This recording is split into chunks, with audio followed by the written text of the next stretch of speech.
Selamat pagi menjelang siang semuanya yang sudah hadir. Selamat datang di Kuliah Umum Pengauditan Sistem Informasi. Nama saya Gunawan Wibisono, dan kebetulan di sini saya diminta untuk memoderasi kuliah umum ini oleh Mas Riri, gitu ya. Harusnya dia aja sih, karena dia kayaknya yang lebih butuh pengalaman, ya kan, Ri? Oke, topik kita ini berkaitan dengan mata kuliah yang sedang kalian ambil saat ini. Kita wajib tahu ya saat ini, terutama bagi yang sedang mengambil atau belajar tata kelola dan pengauditan sistem informasi, bahwasanya dengan adanya perkembangan teknologi, terutama yang dipicu oleh adanya pandemi, banyak tantangan baru yang dihadapi oleh auditor. Mulai dari penerapan audit berkelanjutan pada perusahaan, proses bisnis dan analitika data, serta big data perusahaan yang berbasis pembelajaran mesin, terus kemudian adanya tren penggunaan bring your own devices, pengakuan aset digital dalam bentuk token blockchain, ya, sampai ke pelaporan keuangan yang dipublikasikan menggunakan XBRL. Nah, secara teori, ya, kita sudah belajar, gitu ya, dan mestinya sudah paham bagaimana auditor menjawab tantangan-tantangan tersebut. Ya. Namun, bagaimana dengan praktiknya di lapangan, gitu ya? Jangan-jangan muncul berbagai isu-isu baru yang dihadapi oleh auditor di lapangan. Nah, untuk itu hari ini kami tim pengajar dari mata kuliah Pengaudatan Sistem Informasi terdiri dari saya, Pak Haryono, Pak Suyanto, dan Pak Riri, ya, telah menghadirkan narasumber yang sangat kompeten, ya, sudah hampir 30 tahun ya bekerja di Ernst & Young sebagai auditor, sebelumnya mampir di Deloitte, gitu ya, auditor juga terusnya, yaitu Bapak Isnaini Ahdiat, SEMAK, Chartered Accountant, Certified Information System Auditor, Certified Information System Manager, Certified of Governance of Enterprise Information Technology. Ya. Nah, sedikit saya intip profil beliau ya. Tadi saya sudah sedikit cerita bahwa beliau hampir 30 tahun ya kerja di Ernst & Young, mulai dari bidang assurance atau audit sampai sekarang menjadi managing partner dari Business Transformation Consulting PT Ernst & Young Indonesia. Ya. Beliau mengambil master di Universitas Indonesia, dan mohon maaf kalau saya keliru ya, kalau saya baca profilnya saat ini sedang mengambil program doktor ya, di Unpad, mungkin nanti bisa dikoreksi kalau keliru. Dan beliau sampai sekarang menjadi Dewan Pengurus Nasional IAI, mulai dari tahun 2019 sampai tahun ini. Dia juga merupakan founder dari startup, yaitu Media Aku Tahu. Ya. Aku tahu ya, bukan aku tahu. Ya, aku tahu. Beliau juga pernah menjadi Presiden ISAKA Indonesia Chapter dari tahun 2014 sampai tahun 2018. Selain itu, banyak sekali jabatan baik yang dimiliki saat ini maupun dulu secara sukarela yang dilakukan oleh Bapak Isnaini Ahdiat. Oke, demikian mungkin perkenalan saya terhadap Pak Isnaini. Sepertinya masih mempersiapkan peralatan gitu ya, karena beliau bekerja di pengauditan dan governance sistem informasi. Oke, sepertinya sudah siap Pak Isnaini. Ya, insya Allah. Oke, tanpa mengurangi apapun ya, saya berikan waktu dan forum Zoom-nya ini kepada Pak Isnaini. Nanti prosedurnya adalah nanti Bapak Isnaini akan memberikan kuliah umum terlebih dahulu, kira-kira mungkin 1 jam atau sampai 1,5 jam nanti selesainya. Terus kemudian selanjutnya akan ada diskusi tanya jawab ya. Nanti mungkin sampai berapa lama saya sumonggokan kepada Bapak Isnaini yang sepertinya sibuk dan mungkin setelah ini masih ada acara lagi. Iya. Bagi adik-adik yang mungkin sebenarnya sudah mempersiapkan pertanyaan, juga saya persilakan nanti untuk ditanyakan setelah forum kuliah umumnya selesai dibawakan oleh Pak Isnaini. Oke, monggo Pak Isnaini, saya persilakan forumnya dipegang oleh Bapak. Baik. Terima kasih. Tadi panggilannya siapa, Pak Riri? Apa ini Pak Rijat Jatu Winardi? Saya Pak Riyad, Pak. Pak Riri ya. Iya. Pak Gunawan Wibisono. Senang sekali kita bisa berjumpa pagi hari ini dan adik-adik mahasiswa semuanya. Kalau dilihat dari tahun pengalaman, langsung saya berasanya, aduh jadi tua sekali, 30 tahun. Tapi waktu berjalan demikian cepat gitu, dan dalam lintasan waktu selama 30 tahun itu banyak sekali peran yang saya ambil, tapi jujur saya tidak secara sepenuhnya selama 30 tahun itu menjadi AS auditor atau auditing system. Namun memang dari sejak sebelum saya bekerja di EY 30 tahun yang lalu, itu saya memang ingin berkecimpung di bidang teknologi atau information system dari sejak saya SMA itu. Jadi minat saya ke sana. Waktu masuk ke kuliah, sayangnya masuk ke jurusan Fakultas Ekonomi. Jadi nggak masuk ke dalam bidang komputer. Saya waktu itu masih belum terlalu spesifik gitu, apalagi masuknya ke dalam jurusan ilmu sosial ya, sehingga akhirnya adanya pilihan-pilihannya ya yang cukup terbatas, sehingga ekonomi yang saya pilih waktu itu akhirnya keterima. Tapi sejak kuliah pun selalu menceng gitu ya, artinya belajarnya akuntansi, tapi yang diperdalam semuanya yang terkait dengan sistem gitu ya. Kalau ada mata kuliah sistem, karena keinginan jadi duduk gitu ya, serius sekali. Tapi kalau yang bukan terkait dengan komputer, itu saya ya biasa-biasa aja. Gitu ya. Nah, kalau ada mata kuliah sistem itu pasti saya selalu dapat nilai yang terbaik gitu ya, dapat nilai yang paling bagus. Begitu masuk kerja, karena lulus dari Fakultas Ekonomi UI, masuk ke EY, auditor gitu ya. Tapi karena tertarik dengan sistem, selalu kalau ada auditing sistem atau IT, karena waktu itu masih menggunakan tenaga dari luar negeri, kan keren ya, jadi saya ngikut tim yang khusus gitu. Waktu di awal-awal tuh ada penugasan IT auditor dari luar negeri, saya nebeng gitu, ikut minta izin sama manajernya supaya saya ikut dalam auditing system ya. Nanti kalau istilahnya macam-macam, ada auditing system, EDP audit, segala macam tuh memang pemaknaannya berbeda-beda, tapi ujungnya sama, itu audit terkait dengan information dan teknologi. Nah, terus akhirnya karena peminatan yang sangat serius dari saya, akhirnya dikirim ke luar negeri, balik men-setup sendiri tim AS audit di Indonesia. Ya saya bersyukur karena sistem atau teknologi itu berkembang gitu, jadi grupnya pun berkembang dari sejak nol sampai terus tumbuh besar gitu. Namun demikian, sebagaimana manusia ada rasa jenuh juga ya, lama-lama ini auditing IT, padahal IT-nya sendiri berkembang. Akhirnya saya bergeser ke menjadi konsultan IT. Ya.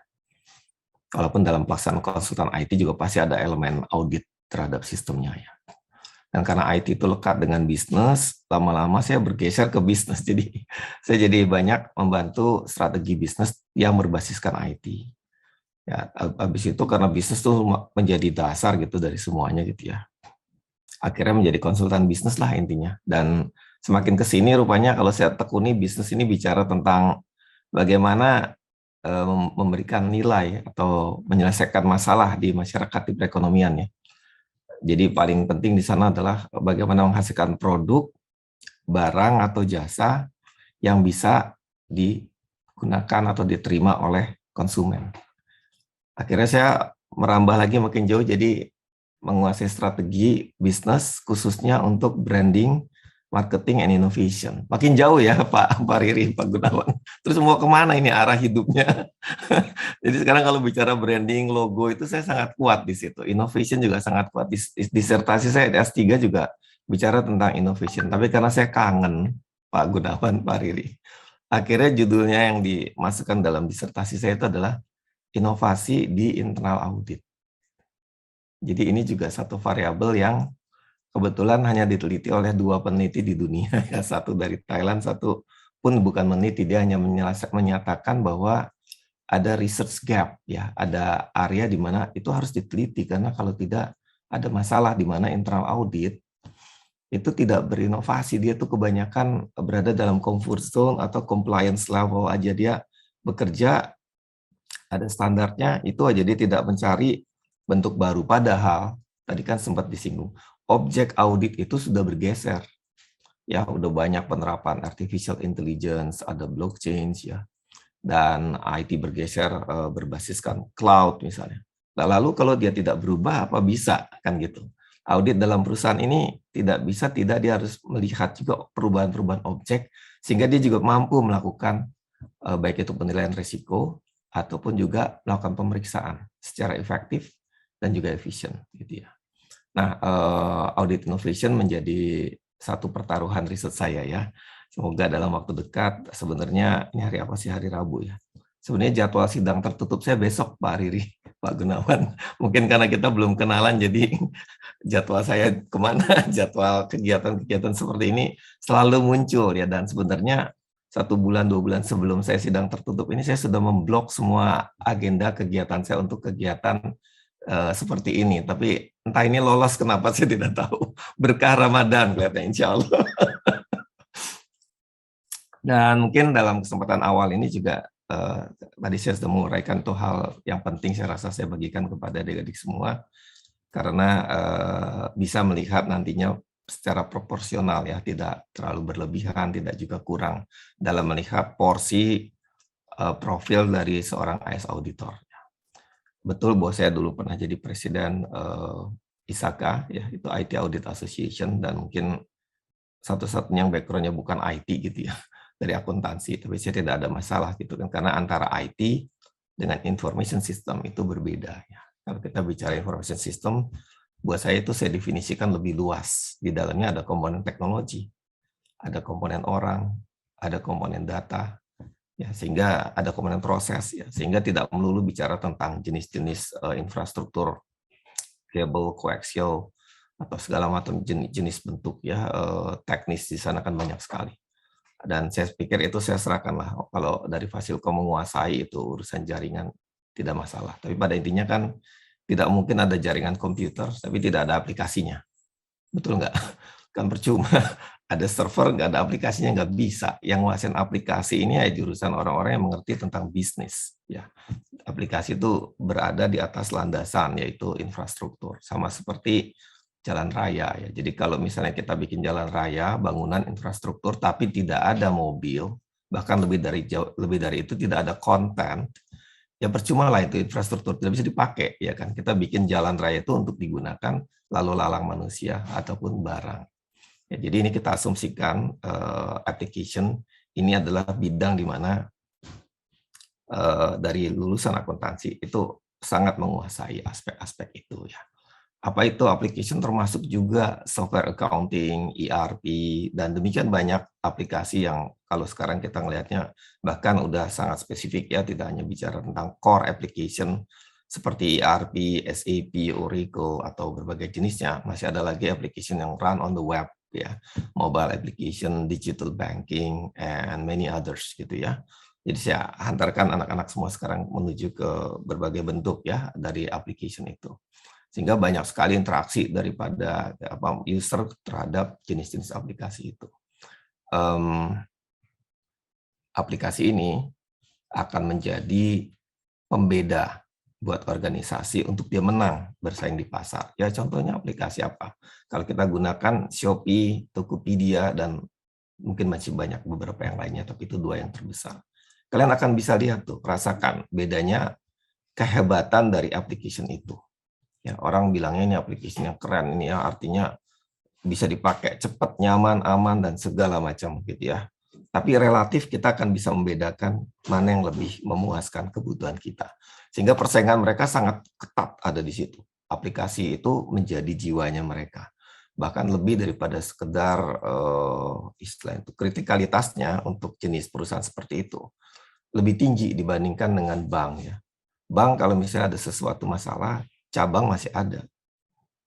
Tapi kalau Tokopedia atau Shopee, kalau aplikasinya ada masalah, musnah dia. Gitu ya. Jadi nggak ada apa-apa lagi, betul nggak? Jadi dia aplikasi itu menjadi nyawa yang mesti benar-benar istilahnya tidak ada cerita dia down. Dia akan berupaya punya berbagai redundant system. Ya, kalau kita sering dengar istilah backup ya, tapi ini backup dalam arti masif atau komprehensif. Kalau satu server mati, ada lagi server lainnya. Ada berapakah server yang sebenarnya? Banyak ya. Kalau kita pelajari biasanya dalam standar ada 1, 2 cadangan. Kadang-kadang kalau saya perhatikan untuk bank besar ada 3 nyawanya. Ya, jadi dia selalu diuji. Mati 1 ada yang 1 lagi. Mati 1 ada lagi 1 lagi. Jadi continuous support atau continuous running of the application itu menjadi sudah wajib, sudah menjadi wajib ya. Kalau dalam aplikasi yang running secepat itu tidak bisa ditawar lagi. Nah, sekarang kalau kita lihat, karena itu suatu pertaruhan, persaingan yang sangat ketat, kan sudah pasti harus diberikan yang namanya assurance ya, atau audit dalam arti lebih sempit ya. Mungkin kalian sudah bisa bedakan ya, assurance lebih luas lagi. Maka internal audit atau auditing atas sistem itu menjadi amat penting. Pada saat saya bergeser menjadi konsultan bisnis dan branding innovation, saya melihat kembali di 5 tahun terakhir, 10 tahun terakhir, saya kira ini AS audit akan menurun gitu ya, karena sayanya kan lelah juga lama-lama sudah bertahun-tahun gitu kan. Nggak taunya dia ternyata tambah nanjak gitu ya, tambah naik gitu. Sekarang saya berpikir, nah terus dengan demikian pekatnya gitu ya penggunaan teknologi, udah pasti yang paling seru dan paling ramai adalah AS auditing.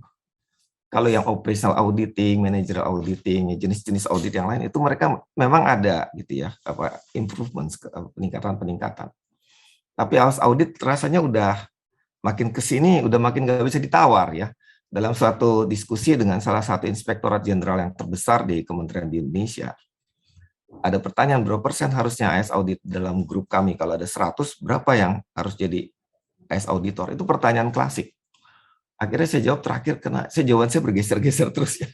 Lama-lama dari 25%, 50%, saya jawab kesempatan kemarin bulan lalu ya, 100% lah harus jadi AS auditor.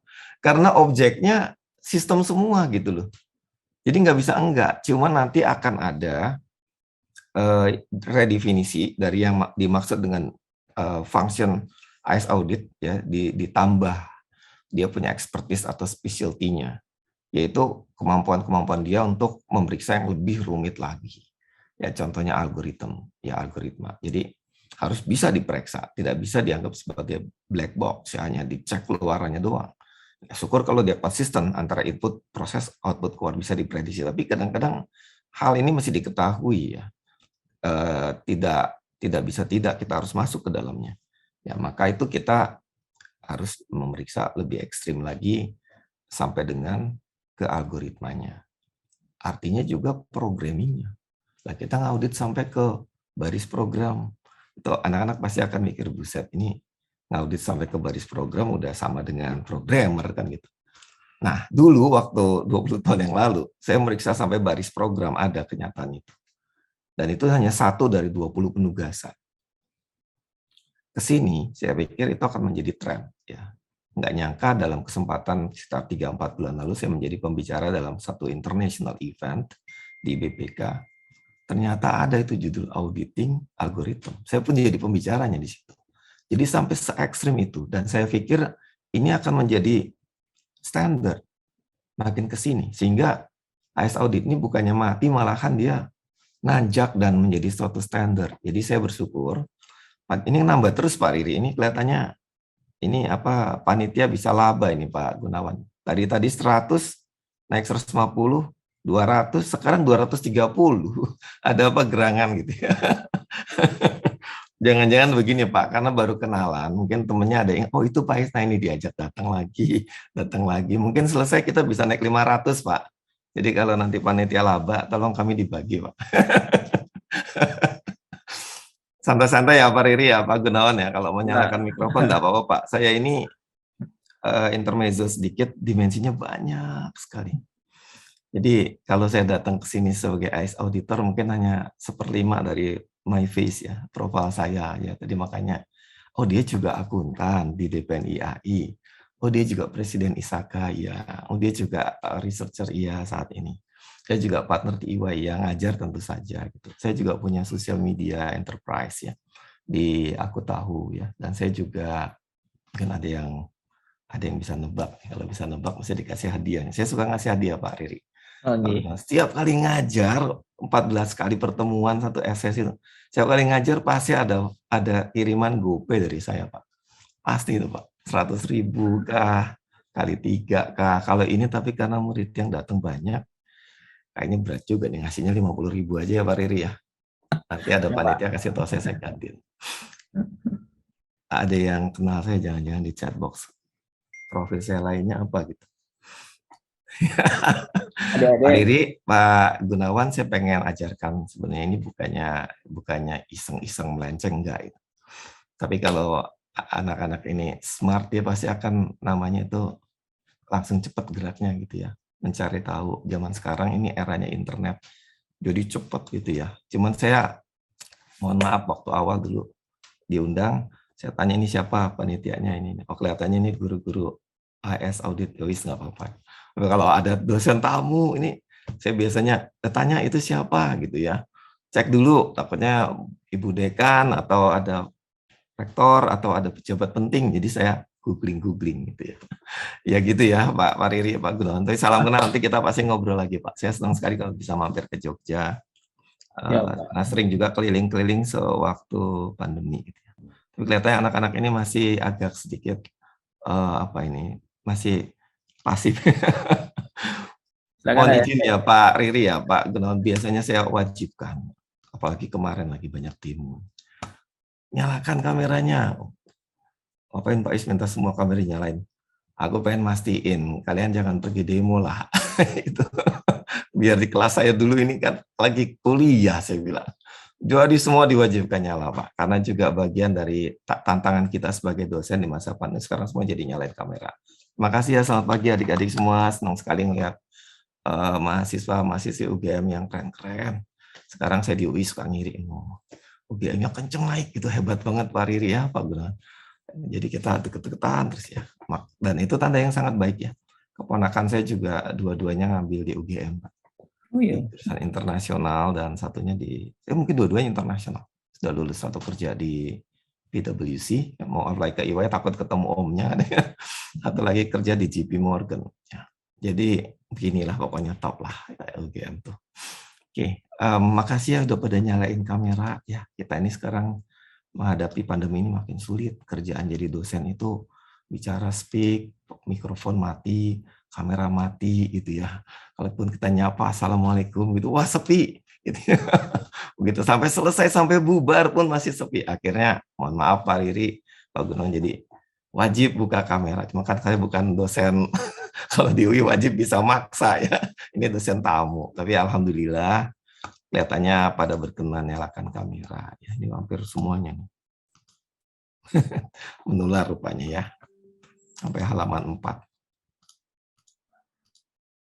Supaya lebih rileks ya Pak Riri ya sama Pak Gunawan ya. Nama saya rada-rada unik, jadi langsung aja di Google ya. Jadi nanti bisa ketik di profil di chatbox. Pak Isna ini juga profilnya apa yang lain gitu ya. Jadi Silakan adik-adik kepoin Pak. Nah, sudah dulu Pak. Monggo Pak. selesai itu Pak. Jadi waktu Olimpiade Jepang, saya menciptakan lagu Take This to the Sky ya untuk perhelatan akbar itu ya. Alhamdulillah bisa diterima oleh banyak kalangan gitu ya. Tapi saya sebenarnya ini bukan mau gaya-gayaan ya, untuk apa juga gitu ya. Tapi biar kalian terbiasa untuk apa-apa itu menggunakan internet ya. Jadi dunia ini luas. Gunakan internet, apalagi nanti kalau lihat Pak Riri sama Pak Gunawan punya paper, waduh, pasti mainannya ke Google Scholar itu banyak banget. Saya sejak ambil doktoral, kacamata saya jadi tambah tebal. Dan benar apa kata yang ada dalam Al-Quran ya, ilmu Allah itu sangat luas sekali. Jadi akhirnya nggak habis-habisnya ini. Baca saya menjadi manusia, begitu kuliah S3 menjadi manusia yang sangat kerdil gitu ya. Jadi tidak ada artinya itu menjadi partner EY, menjadi presiden ISAKA, menjadi anggota DPNIAI, nggak ada artinya ya. Karena dunia ini sangat luas dengan ilmunya ya. Nah, gunakan internet, sangat basic, jangan sampai enggak ya biasakan. Dan saya kasih satu tips ya, saya punya 100 tips Pak Riri.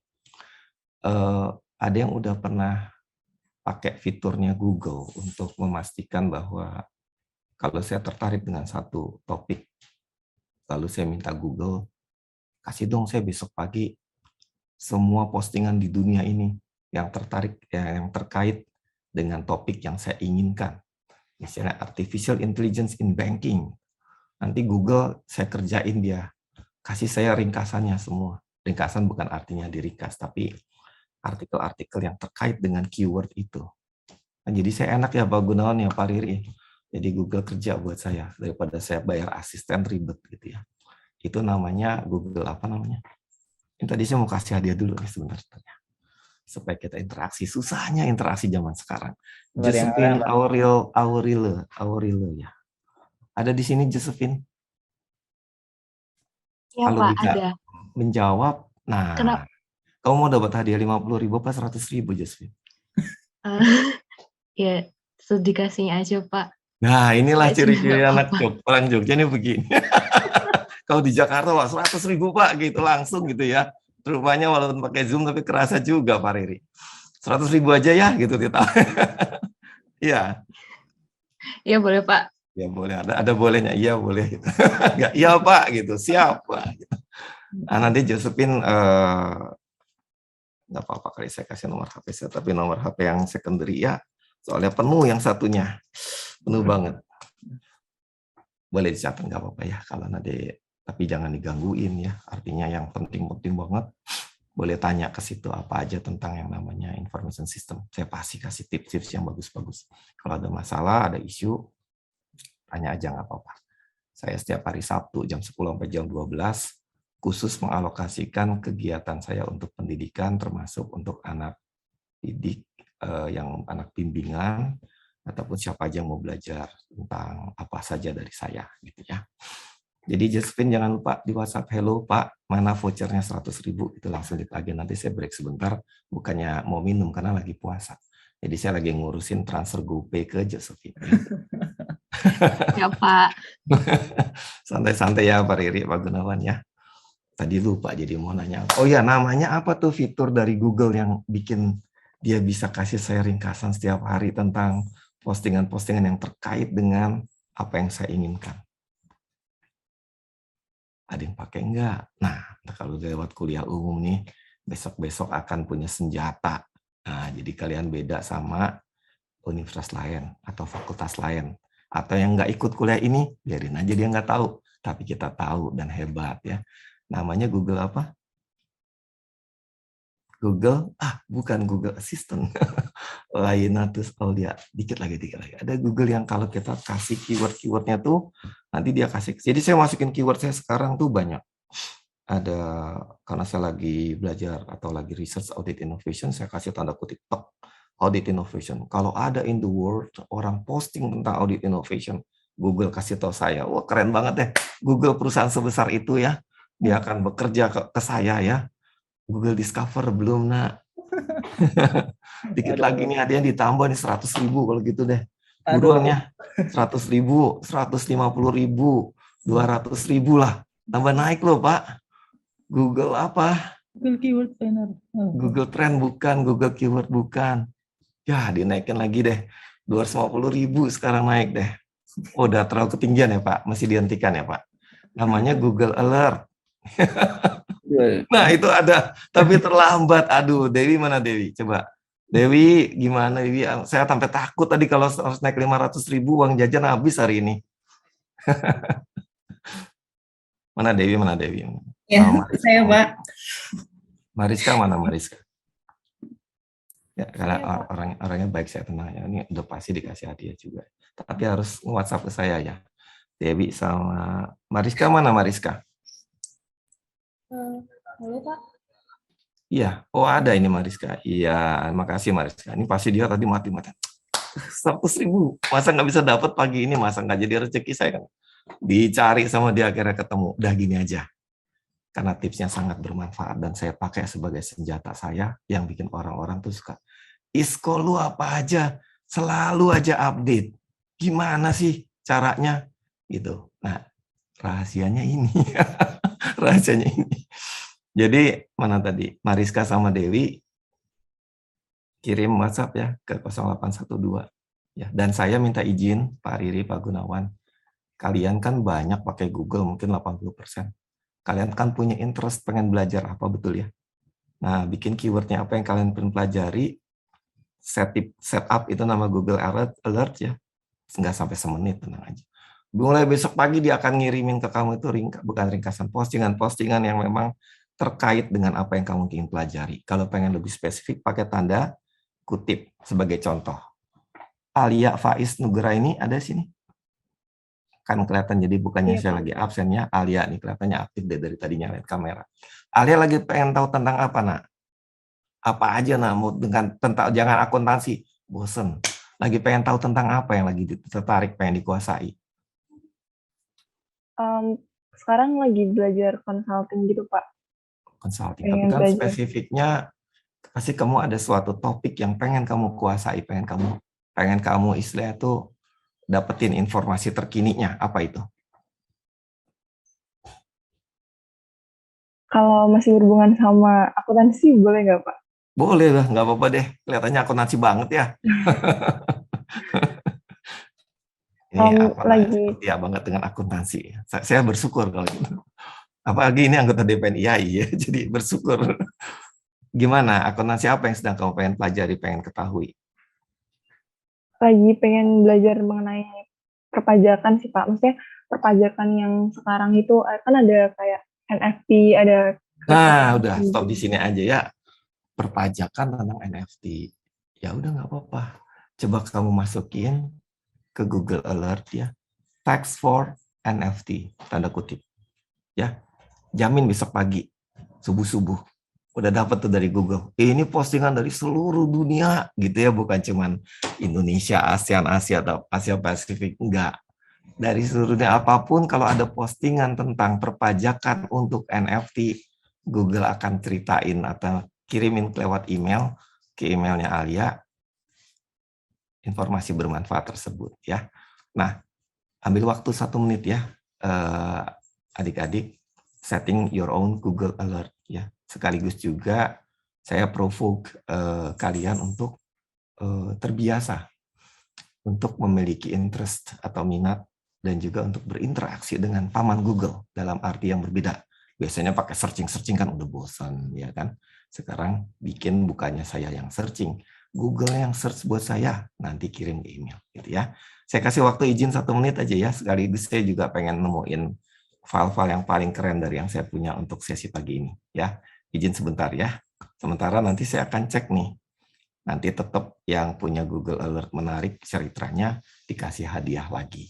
Yang tadi siapa? Dewi sama Alia kirim ke 0812, saya kasih 50.000 voucher ya. Top ya. Belum sampai 30 menit udah ada hujan voucher gitu. Kelihatannya Pak Gunawan, Pak Riri, anak-anak ini perlu diajak lebih berkelana yang lebih jauh lagi, termasuk mengenali hasil-hasil karya saya. Yang tadi pagi habis sahur, saya baru aja launching lagu ke-20 saya. Judulnya Happy Ramadan. Ya. Supaya kalian terhibur ya, tenang aja, waktu 2 jam itu terlalu lama untuk mendapatkan intisari pengetahuan dari saya. Jadi tenang aja, saya ngajarkannya singkat, ringkas, jelas, kalian menguasai. Tapi kalau terlalu teknis, saya ajarin tentang hal-hal yang terlalu spesifik, misalnya tentang hash total gitu. Itu nanti aja belajarnya di kelas sama teman-teman di sana ya, sama dosennya. Sama saya ngambilkan aspek yang sifatnya lebih strategik ya gitu ya. Nanti saya kasih tahu. Ini anak-anak udah nge-set Google Alert belum nih? Coba sekarang siapa yang sudah berhasil nge-set Google Alert ya, kasih tahu. Mungkin saya sedikit verified supaya bisa share screen. Kalau kalian lagi pakai mobile phone juga bisa di share screen kan ya. Kasih lihat siapa yang paling sigap terhadap kesempatan berteknologi. Nah, itu dulu. Kembali saya siapin. Ini Pak Riri, Pak Gunawan nggak apa-apa ya sharing ya, yang santai-santai. Saya sekalian pengen berbagi tentang spirit Ramadan, nggak masalah ya. Monggo Pak Isna ini. Biar mahasiswanya seneng, apalagi ini baru ditonton oleh 150 lah, belum banyak, baru pagi ini keluar. Itu udah ada satu lagi. Josephine lagi tuh Pak, udah. Ada Google Alert. Josephine lagi. Luar biasa. Angkat tangan juga. Iya, Josephine. Tapi kasih kesempatan yang lainnya, kasihan nanti. Itu Winto tuh Pak, yang angkat tangan Pak. Mas Winto ini sudah selesai Google Earth-nya ya? Sudah selesai. Ya, sudah Pak. Oh iya nih, baik.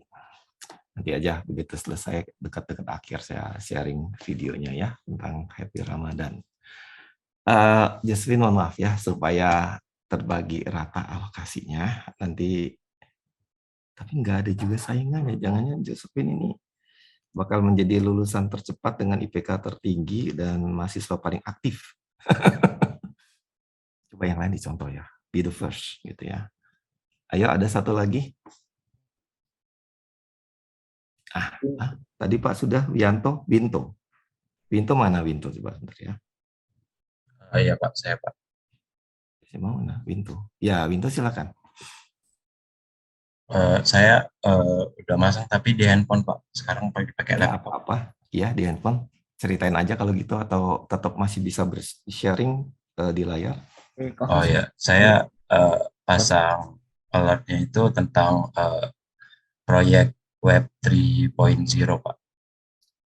Web 3.0 bagus. Jadi sekarang pun kamu sebenarnya bisa searching Web 3.0 gitu kan ya, iya kan. Tapi enaknya kalau pakai Google Alert, besok setiap hari di set kamu akan dapat ringkasan. Bahkan kamu bisa lebih spesify lagi Web 3.0 dari kacamata apanya, auditnya. Nah, tambahin tuh audit Web 3.0 audit, gitu ya. Jadi ntar khusus tentang Web 3.0 audit dapat ke situ. Ya, terima kasih. Paling tidak ini sudah jadi mengenal tentang Google Alerts. No worries kalau tadi bilang oh belum familiar atau belum ada yang jawab. Nggak apa-apa, nggak banyak yang tahu gitu. Saya pun berusaha untuk ngasih tips yang nggak banyak kalian tahu. Ya, gitu ya. Jadi saya bukakan pintu khazanahnya untuk bisa masuk. Jadi nanti kalian bisa mandiri mencari apa aja karena ilmu auditing luas.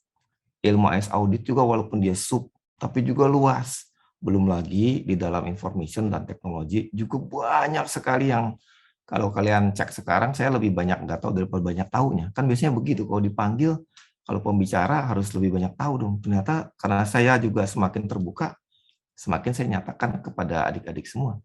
Semakin saya menjelang akhir sidang tertutup doktoral saya, semakin saya merasa menjadi orang yang banyak tidak tahu. Secara sejujurnya. Jadi kalau kalian pengen menjadi orang yang banyak tidak tahu, ambillah doktoral gitu ya.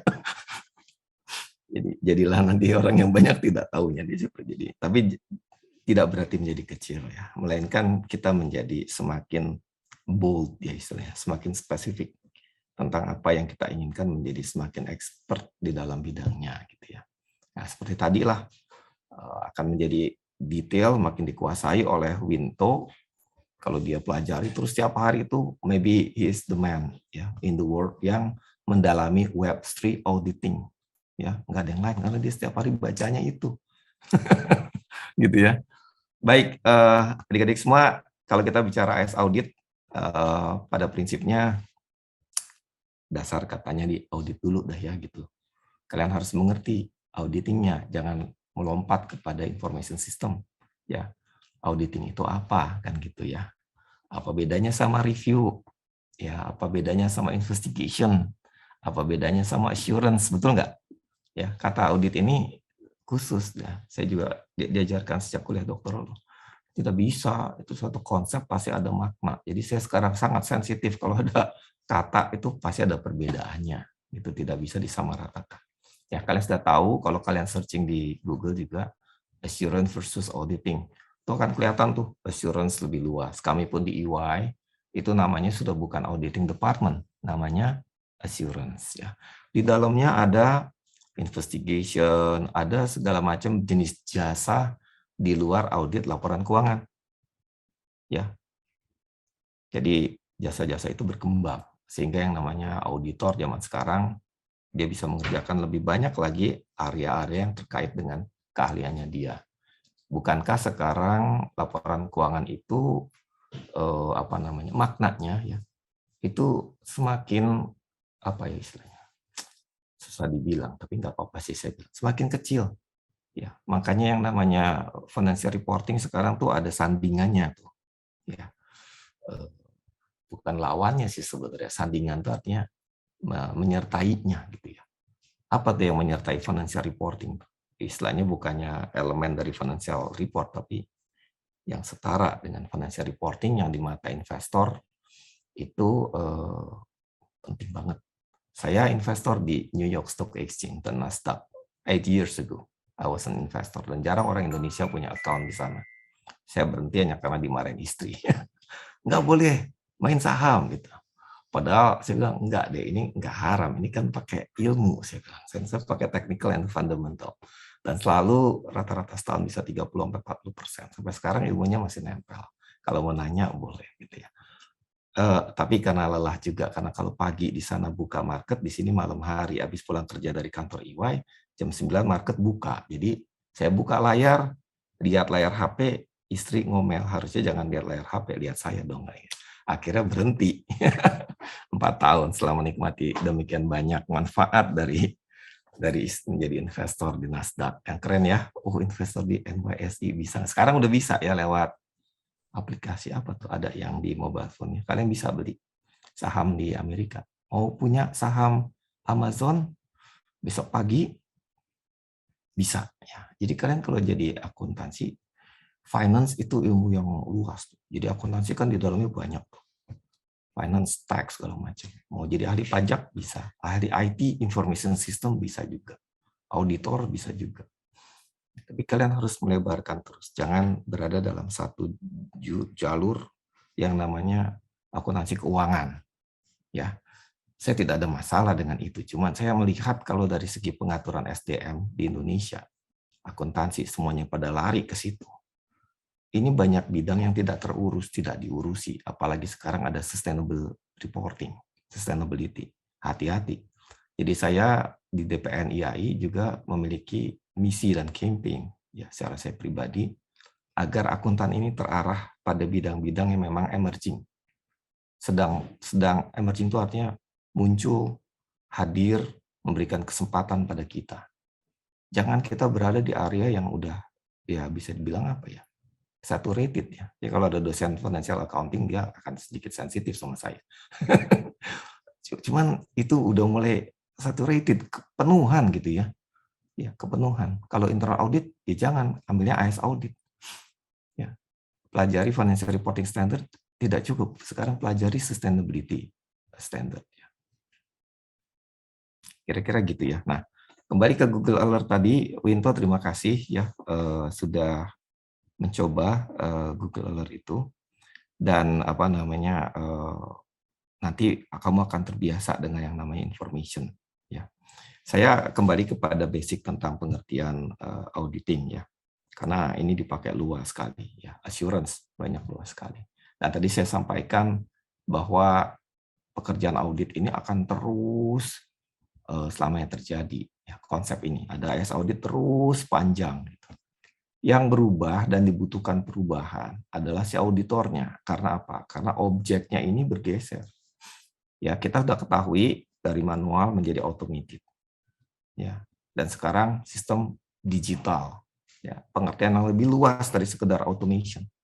Di mana dalam sistem yang berbasis digital ini bukan bercerita tentang bagaimana saya me-automate certain proses menggunakan teknologi dan pemrosesannya. Karena automation lebih banyak terkait dengan pemrosesan. Tapi sekarang sistem berbasis digital. Artinya apa? Pemaknaannya harus beda. Kalau disamakan automation sama digital nanti rancu, jadi kacau pikiran kita. Digital bicara tentang sistem yang bahkan dia mampu mengambil datanya sendiri. Ya, sensor di pabrik itu bisa lihat orang masuk pakai retina atau pakai sidik jari akan kerekam. Dia ngambil data, ngolah data, ngirim data. Ya, sistem berbasis digital sangat kaya, kekuatannya banyak pada data. Sistem berbasis digital akan menghasilkan demikian banyak data. Ya. Jadi pun manfaat dari digital ini sangat besar, sehingga kita sebagai auditor atau sebagai assurance itu akan memiliki nilai tambah pada saat memberikan assurance untuk aplikasi berbasis digital. Karena orang yang membuat sistem digital ini berharap bahwa sistem digital ini menghasilkan sesuatu yang bermanfaat buat dia. Ya, digital akan menghasilkan data, akan memungkinkan untuk dilakukan suatu analitik. Dengan adanya data, artificial intelligence menjadi mungkin. Robot tidak bisa bekerja kalau tidak ada data. Betul ya? Kalau robot itu tidak ada data, dia akan nabrak tembok. Dari mana datanya? Pada saat robot itu jalan, dia ada matanya, ada sensor. Dia ngeliat dalam kejauhan berapa meter, itu ada tembok. Maka dia belok.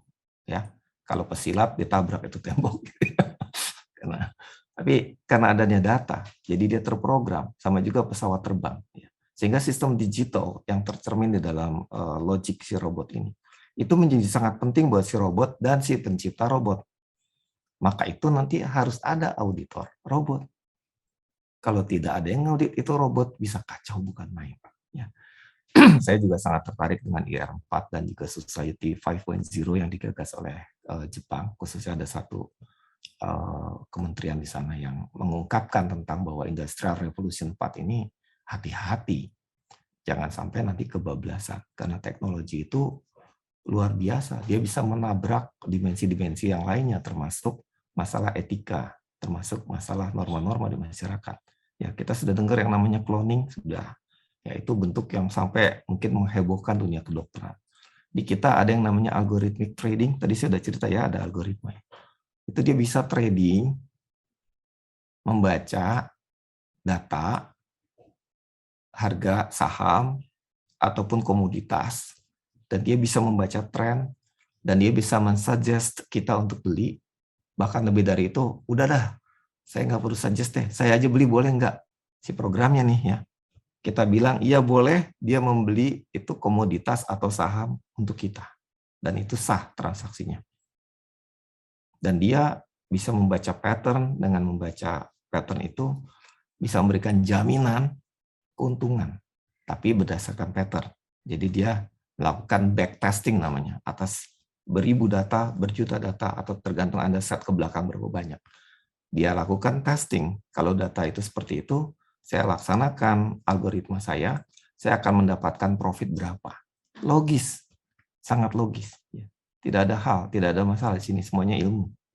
Dan bisa didapat. Tapi dia akan terkendala kalau ternyata pattern dari suatu data itu di luar pattern yang sebelumnya. Gitu ya. Kita kan udah terbiasa nih bikin apa namanya linear programming ya. Bener nggak nih anak-anak akuntansi ini? Saya masih cerita agak pelan sedikit nih Pak Riri, Pak Gunawan. Saya pernah sama partner EY, seperti saya juga, anaknya pinter sekali gitu ya, ngambil S2 bareng beliau gitu. Tapi dalam satu kesempatan waktu belajar mikroekonomik, saya bicara tentang garis linear, dia nggak ngerti. Saya bingung juga dulu. Dulu saya kira dia anak IPA karena pinter banget ya, dia lebih pinter dari saya accountingnya. Tapi dia nggak ngerti apa namanya persamaan Y sama dengan A plus BX itu ada apa namanya konstantanya sama koefisiennya. Saya langsung gini, buset dah lo, saya bilang lu nggak ngerti linear terus gimana bisa menjadi kalau orang bilang saintis kan karena dia punya dasar, ada data, bisa memprediksi, bikin model dan akhirnya bisa memprediksi sesuatu berdasarkan model tersebut ya enggak. Nah kalau Y sama dengan A plus BX itu garis linear aja dia kagak ngerti apa pasal gitu ya, nggak bakal bisa dia menjadi apa saintis atau peneliti. Jadi ada variabel-variabel yang mempengaruhi, ada yang dipengaruhi, maka kita rumuskanlah di sana, ya. Yang Y-nya adalah yang dependent, ya. Betul ya Pak Riri ya, kebalik nggak nih? X-nya adalah yang Y-nya kan adalah yang dipengaruhi, yang X-nya mempengaruhi, atau istilah lainnya adalah determinan yang mempengaruhi. Ya, berapakah kurs dolar dipengaruhi oleh harga minyak? Ini semua di dunia ini kan saling mempengaruhi satu sama lain. Jadi kalau kita tidak bisa mengamati siapa mengaruhi siapa atau apa mempengaruhi apa, ya bagaimana coba? nggak usah kuliah kalau gitu kan, suatu sains bisa memprediksi ya, perilaku aja sekarang bisa dipelajari ya. Kalau saya mohon maaf ini bahasa yang dirty sebenarnya, cuma saya kehabisan ide pagi ini. Dirty politics misalnya, dia money politics. Dia coba pengaruhi. Anda coblos saya besok ya, saya kasih 100.000. Oh, nggak bisa. Sekarang udah naik Pak katanya 250.000 ya. Jadi tapi ada pengaruh nggak? Ada. Kok bisa ada pengaruh? Kenapa? Pelajari. Oh, di Indonesia. Karena apa? Karena tingkat pendidikannya. Jadi masih bisa melakukan hal-hal seperti itu. Ya kan? Jadi kita tahu masalah. Akar masalahnya. Modelnya bisa bekerja untuk kejahatan, bisa juga. Tapi model itu jahat. Kita pakai etika. Lihat dari masalah itu berarti apa? Berarti masalah harus dipecahkan. Pendidikan yang berkualitas. Harus dipecahkan apa variabel yang membuat pendidikan itu meningkat kualitasnya. Maka determinasinya di-identify. Ya, kualitas dosen, kesejahteraan dosen, infrastruktur, benchmarking, segala macam dipelajari. Kita pun pengen jadi orang sukses. Orang sukses itu apa variabelnya? Rajin, ya kan? Dan segala macam. Jadi kita membangun model. Data yang banyak, kembali ke cerita tentang robot ya, maaf agak belok dikit. Memungkinkan kita membangun model. Karena ada sejarahnya, ada riwayatnya. Ya, sehingga kita bisa bikin model supaya arus lalu lintas itu berjalan lancar, ya, tidak macet. Karena kita baca modelnya, sehingga ini lampu merah ini dipercepat atau diatur demikian rupa supaya mengalir gitu ya. Nah, dengan adanya data itu memungkinkan sistem jadi berjalan lebih teratur. Tapi sekali lagi, pakai data lama.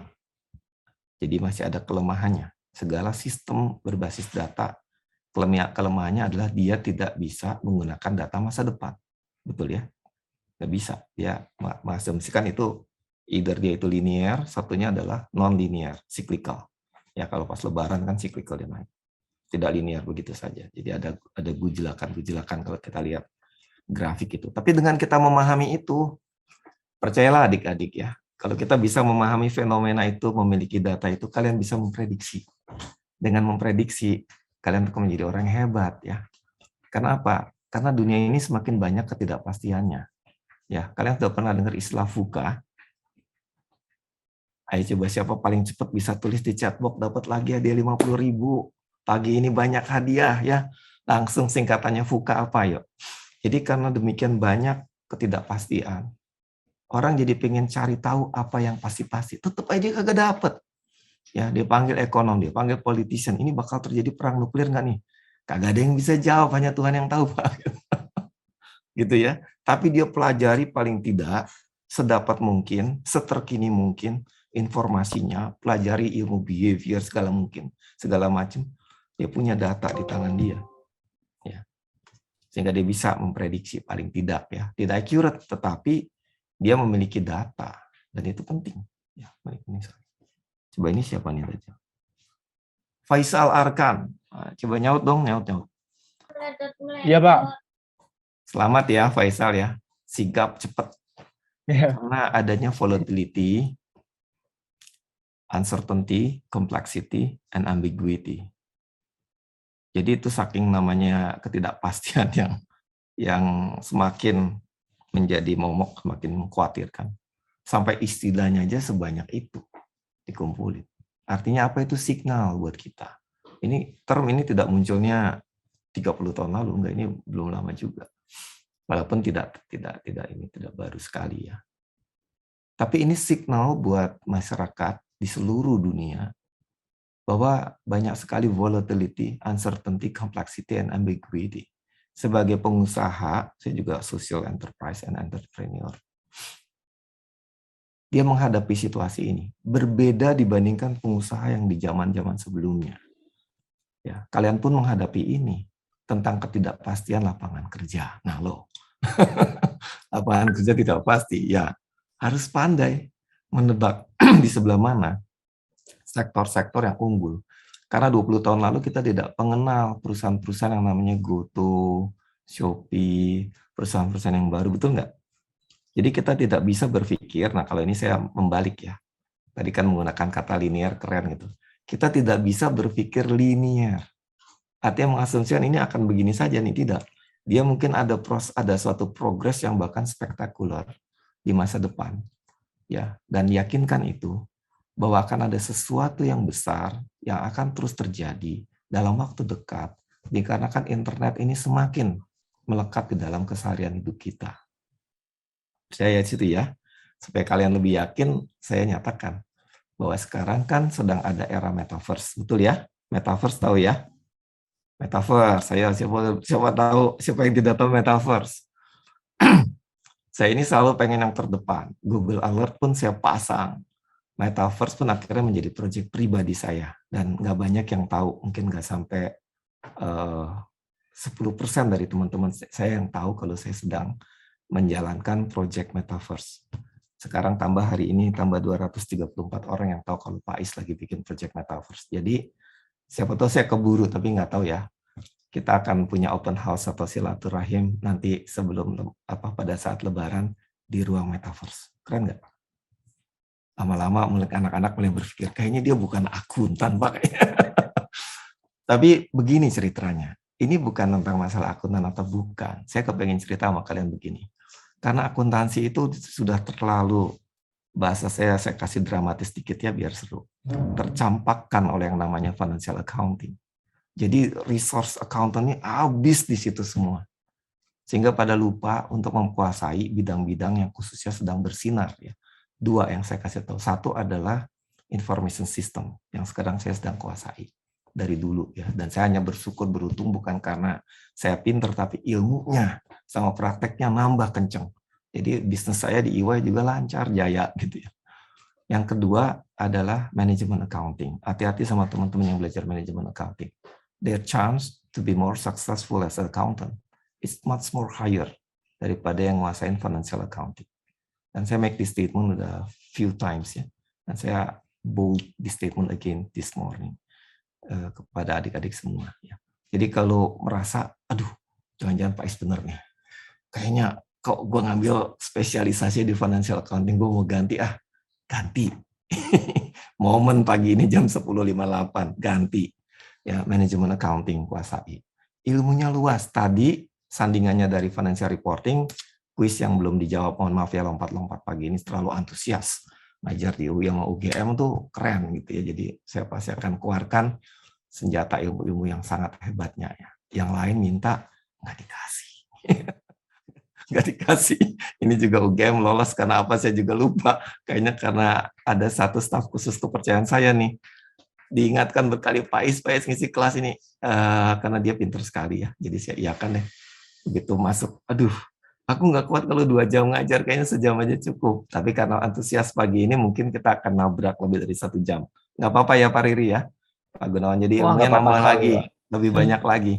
Tadi sandingan dari financial reporting adalah belum ada juga yang jawab. Non-financial reporting atau disingkat dengan NFR, bukan NFT ya. Investor sekarang, ini saya agak geser dikit, tapi ntar kalian pasti bisa kaitkan dengan AS Audit, tapi ini penting banget. Gini, investor tuh sudah jenuh dengan istilahnya informasi. Bahkan financial reporting dia rasa semakin tidak mencerminkan yang namanya kekayaan perusahaan. Betul nggak? Kalian harus bilang betul, menurut aja Mas saya. Karena gini, kalau nggak betul nanti kita berdebat, kalian saya patahkan dalam waktu singkat. Pertama begini ya, saya juga orangnya selalu kritis. Setiap kali kita bicara satu konsep, misalnya dia ngajarkan financial accounting, saya tuh langsung mikir, emangnya ada akuntansi yang enggak finansial? Ngerti nggak? Saya orangnya begitu dari sejak kuliah. Belajar teori akuntansi menggunakan historical cost. Emangnya ada yang non-historical? Jadi anaknya tuh berontak mulu, saya ini tipenya gitu. Makanya saya dapat nilai C kuliah itu. Waktu saya kuliah dulu C, cost accounting pun C gitu. Karena apa? Karena saya benci dengan mekanistiknya dia. Saya nggak mau mempelajari 2 varian, 3 varian. So, pikir saya kok diajarkan jadi robot. Jadi saya ngitungnya males, belajarnya juga males. Ternyata 15 tahun kemudian yang benar saya. Begitu saya ketemu klien, saya nanya, ini mana analisa varian? Dia tekan tombol, jebret keluar. Lah, dulu aku disuruh jadi mesin. Aku nggak mau. Makanya keluarnya C. Teori akuntansi aku bilang harusnya pakai market value, salah. Jadi dapat C. Bodohnya ya, saya dulu nggak protes ke dekan atau ke rektor. Tapi pada saat itu, semua pakar juga akan bilang historical cost. Sekarang mah 5 tahun terakhir yang benar market. Kalau memang ada market price-nya, betul Pak Gunawan ya, Pak Riri, Pak Rian. Anak-anak sekarang udah tahu. Tapi saya dulu orang yang sendiri dan merasa dibodohi waktu itu. Boleh saya bilang sekarang lah, tapi dosennya tetap saya hormati dengan segala ilmunya. Yang menurut saya dulu karena kendala tidak ada market price, itu saja. Sekarang dengan adanya internet, kan ada market price-nya. Kalau sekarang saya punya NFT, ya adik-adik semua, PT saya punya NFT. Saya mau catat pakai nilai apa coba? Saya tantang akuntan. Ini DPNIAI nih, ya. Saya tantang akuntan. Kalau saya dulu belum anggota Dewan Pengurus Nasional, saya tantang itu Dewan Pengurus Nasional. Dari gimana coba? Nyatetnya di neraca, historical cost, nggak bisa Mbak. Lu bisa bikin nilainya NFT, kagak bisa. NFT itu. Harganya bergejolak, betul nggak Pak? Naik turunnya terlalu drastik, marketnya masih belum terlalu terbentuk. Akhirnya sekarang ada OpenSea, betul ya? Adik-adik, hello, udah pernah mampir ke OpenSea? Ada yang punya metaverse langsung dikasih duit 1 juta sekarang juga, bayangin tuh. Bukan metaverse, NFT. Tapi harus jujur ya, kasih lihat NFT-nya di sebelah mana. Hai 235 mahasiswa sekarang zaman NFT. Bikin nggak ya? Mikirnya lama Pak Riri. Pak Gunawan, anak-anak zaman mikirnya lama. Kalau saya orang itu, pokoknya gue bikin. Ini sayangnya nggak tahu waktu mungkinan nggak ya. Saya akan terkendala dengan sekretaris saya pasti nelpon kalau udah ada jadwal lainnya. Tapi biarin aja sekarang masih belum ada kabar.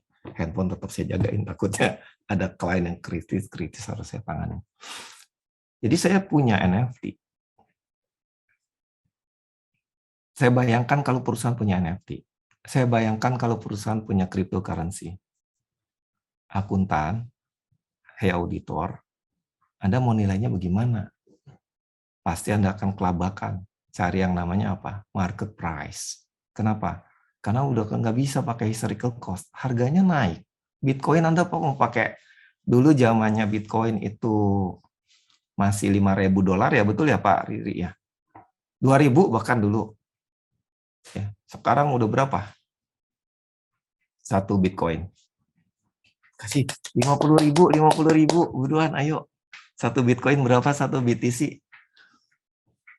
Kayak perlu olahraga nih, langsung googling searching. Dulu 1 Bitcoin, ya tentu dari start ya 1, habis itu $10, habis itu $100, habis itu $1.000, habis itu berapa? Tuh, bayangkan ya. Terima kasih Winto. Ini rajin dia nih. 1 Bitcoinnya 40.000. Ya. Jadi bulan lalu waktu saya merasa perlu untuk akhirnya memiliki untuk kedua kalinya yang namanya cryptocurrency, anak saya kebetulan ada dekat saya. Saya bilang, "Papa mau beli cryptocurrency ah." Sebenarnya sih Papa udah punya dulu. Oh, anak saya langsung gini, Papa punya, Pak. Bener Papa punya Bitcoin? Punya. Cuman Papa lupa passwordnya. Wah, dia marah-marah. Kenapa? Papa bayangkan, Pak. Kalau Papa punya 6 Bitcoin, itu sekarang harganya 40.000. 6 dikali 40.000 itu 240.000, Pak. Itu cukup buat ongkos saya ke sekolah di luar negeri, karena 2 miliar berapa kan. Masa Papa lupa? Wah, saya di istilahnya apa tuh? Pak, ayo Pak, inget Pak passwordnya. Aku nginget-nginget ya. Sampai kira-kira 1 jam saya lupa Pak Riri, Pak Gunawan.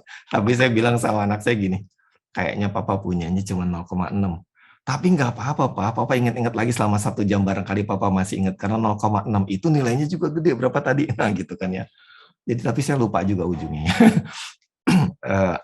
Ceritanya seperti itu. Tapi ya akhirnya saya declare, saat ini saya punya lagi cryptocurrency, tapi kalian sekali lagi jangan ikut-ikutan, dan ini juga bukan endorsement. Bahaya nanti saya dilaporin polisi. Ya, ini ada binomo trading jadi masalah. Tapi nanti ada bahasan kelas khusus kalau bicara tentang cryptocurrency itu seperti apa. Saya merasa itu adalah suatu aset ya secara singkatnya, karena itu dihasilkan dari suatu algoritma komputer yang juga komputer ini menggunakan bahan baku yang namanya listrik. Makanya di satu negara ada yang diomelin, listrik kok dipakai bikin Bitcoin. Kan harusnya dipakai buat masyarakat, buat penerangan kan. Nah, listriknya dari mana? Dari batu bara. Jadi itu turunan dari sumber daya alam rupanya. Jadi ini derivatif dari sumber daya alam.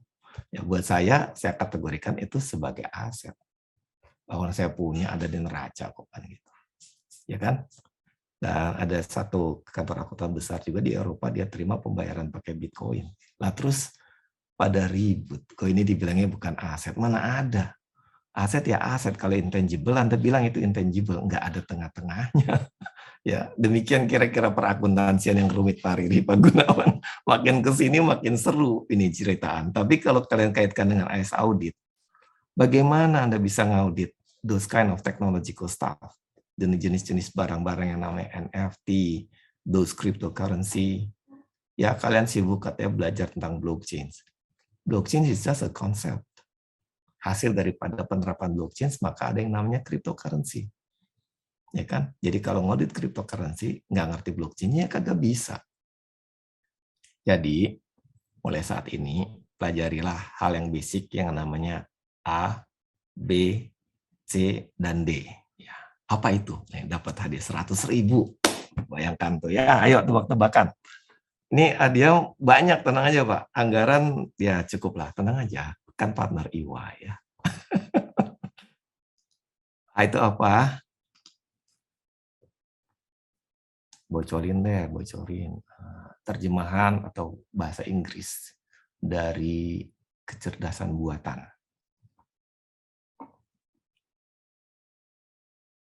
Itu apa?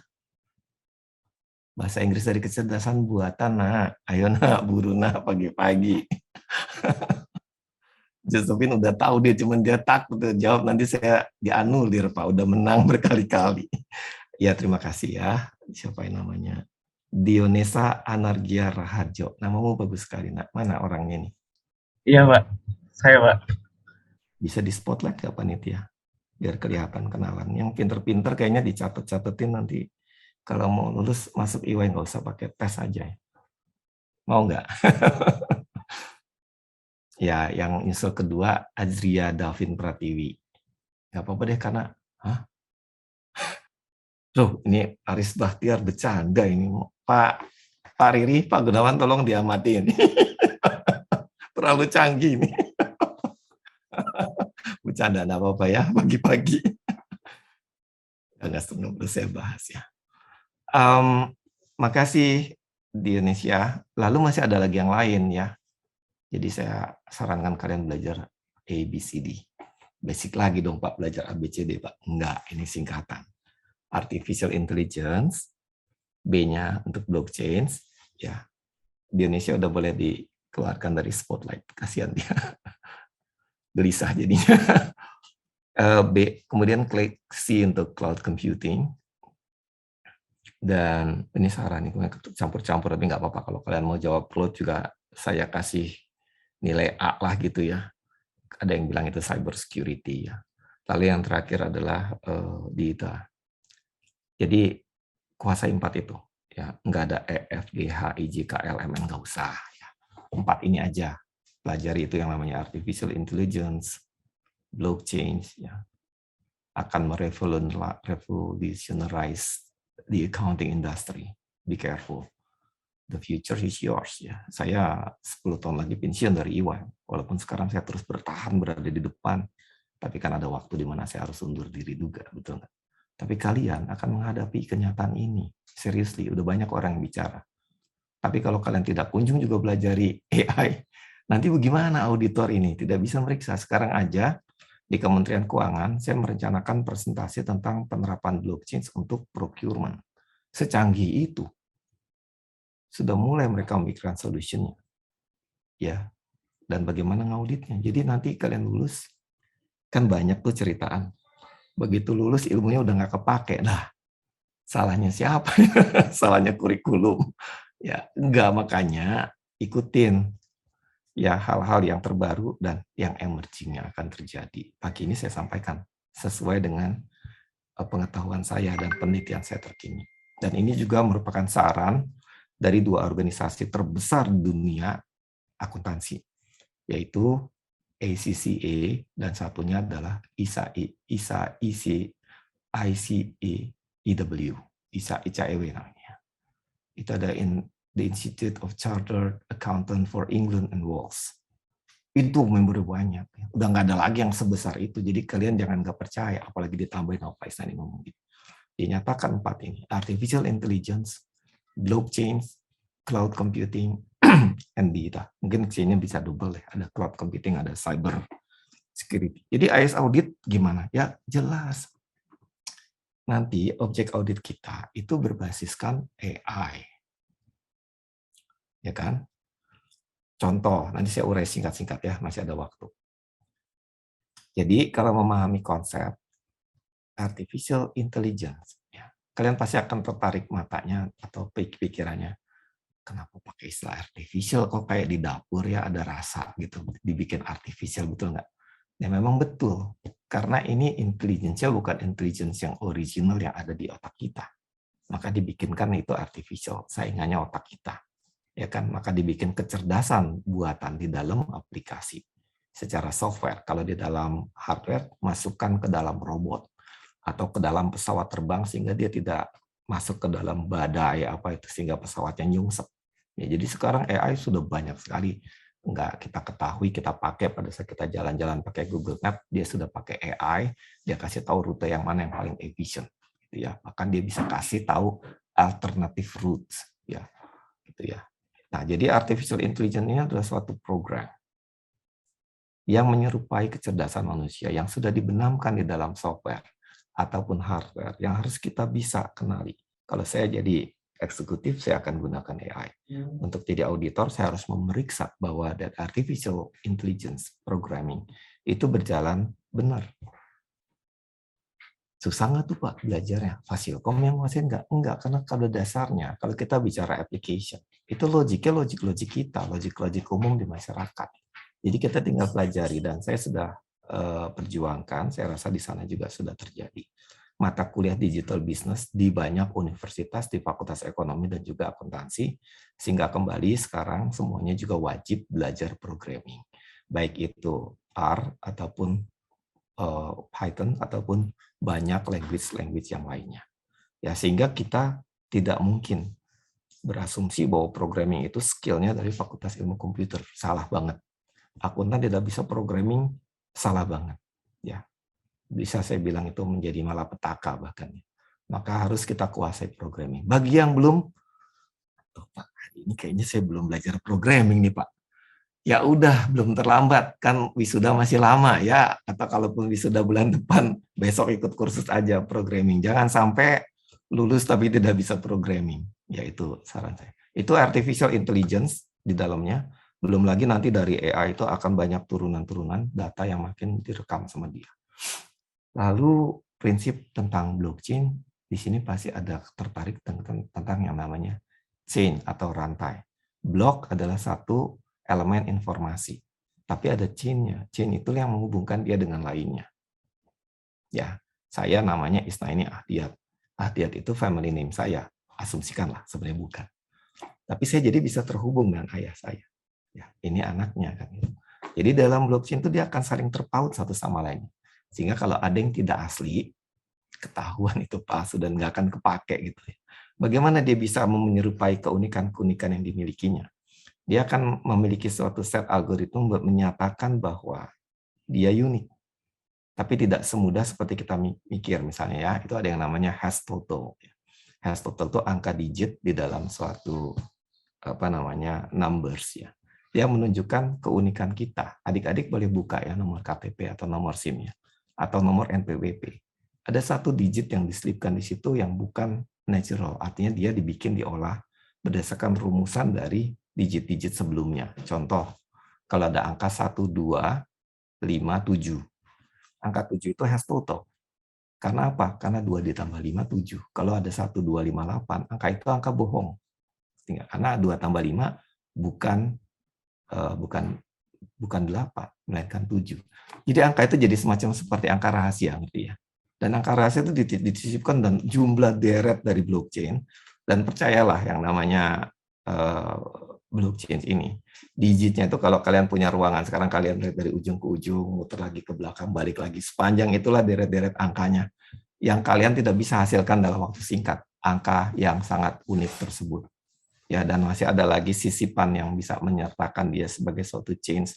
Nanti kalau dipecah atau turunannya itu dia akan kembali menunjukkan keunikannya dia. Dari situlah makanya bisa terjadi yang namanya autentikasi dari suatu benda ya, menjadi punya identity atau suatu code khusus yang namanya termasuk NFT tadi ya. Sehingga dia bisa punya keunikan, dia tidak sembarang ya. Blockchain ini akhirnya bisa dipakai untuk bisa memastikan bahwa satu proses itu atau satu objek itu unik, original, ya, karena sudah ada sistem di dalamnya yang udah pasti dia akan berontak kalau ini Anda bukan bagian dari saya, karena dari rantai-rantai chain ini Anda keluar dari jalur saya kan begitu. Ya, jadi makanya ini menjadi suatu kehebatan dari teknologi untuk memiliki suatu identifier yang unik, sehingga juga proses kita jadi mudah. Nanti auditor, pada saat dia melakukan konfirmasi utang piutang, dia mungkin tidak perlu lagi kirim-kirim kertas. Karena memang antara utang piutang saya dengan Bapak misalnya, itu sudah ada code-nya, jadi sudah akan ada auto reconciliation gitu ya. Dan karena ada auto reconciliation ini pula makanya tidak dibutuhkan intermediary. Sekarang kalau mau transfer dari saya, banknya CIMB, Anda banknya BRI, udah pasti butuh intermediary, betul nggak? Menggunakan kalau dananya besar pakai RTGS atau kalau lebih kecil pakai SKN. Ya, sehingga pada saat saya transfer blockchain, digital currency atau cryptocurrency, ya saya tidak butuh clearing. Ini direkam nggak nih Pak Riri? Hati-hati nanti saya dimarahin sama regulator.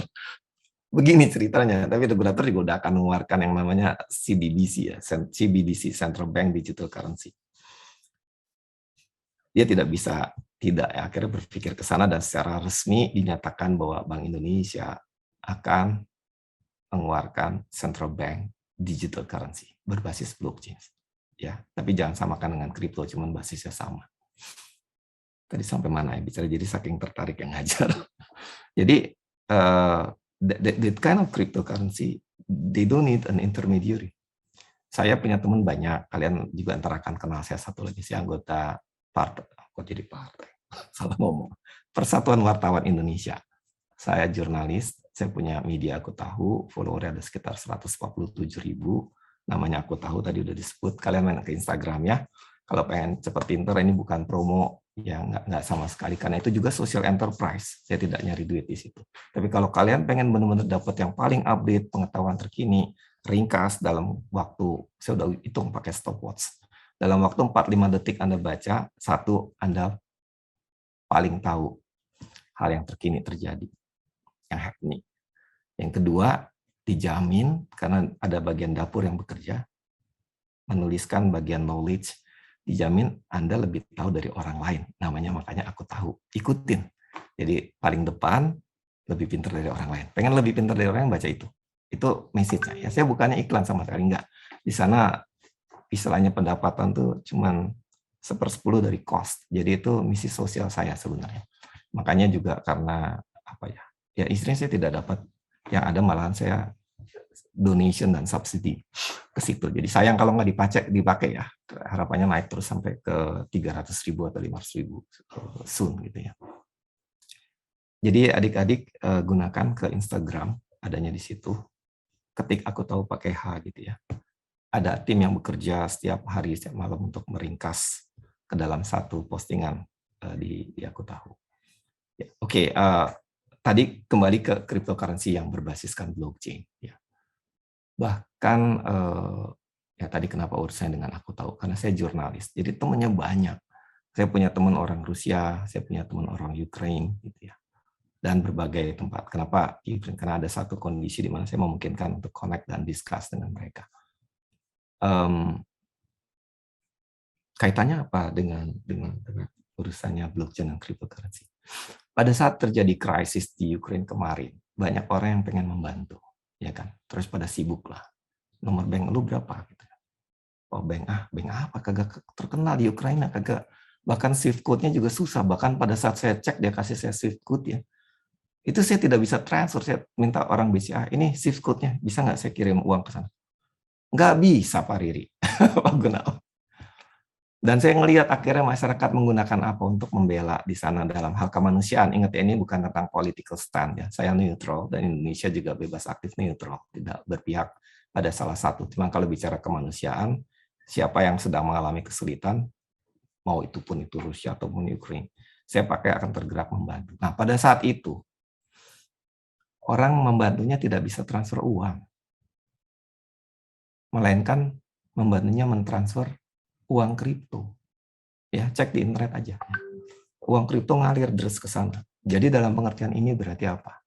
Berarti uang kripto itu memang memiliki nilai, cepat transfernya, ya, dan di sana bisa dipakai oleh pemerintahan di sana untuk keperluannya dia, bahan pokok apa segala macam, mungkin dipakai juga buat beli alat perang, saya nggak tahu dah. Tapi intinya sebenarnya itu adalah memiliki nilai guna manfaat ya, dan cepat gitu ya. Jadi mau gimana lagi? Teknologi ini memberikan solusi yang cepat, ringkas gitu.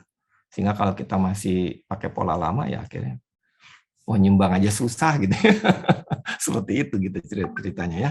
Jadi cryptocurrency running well in that particular context. Kemudian masuk ke cloud, dan saya akan mengakhiri kuliah umumnya nanti selesai habis data dan habis ada question and answer. Dan mohon maaf, tidak perlu slide rasanya Pak Riri ya, karena kalau pakai slide bisa jadi sampai beduk maghrib, atau mungkin sahur bersama nanti kalau pakai slide. Saya punya ada 150 halaman.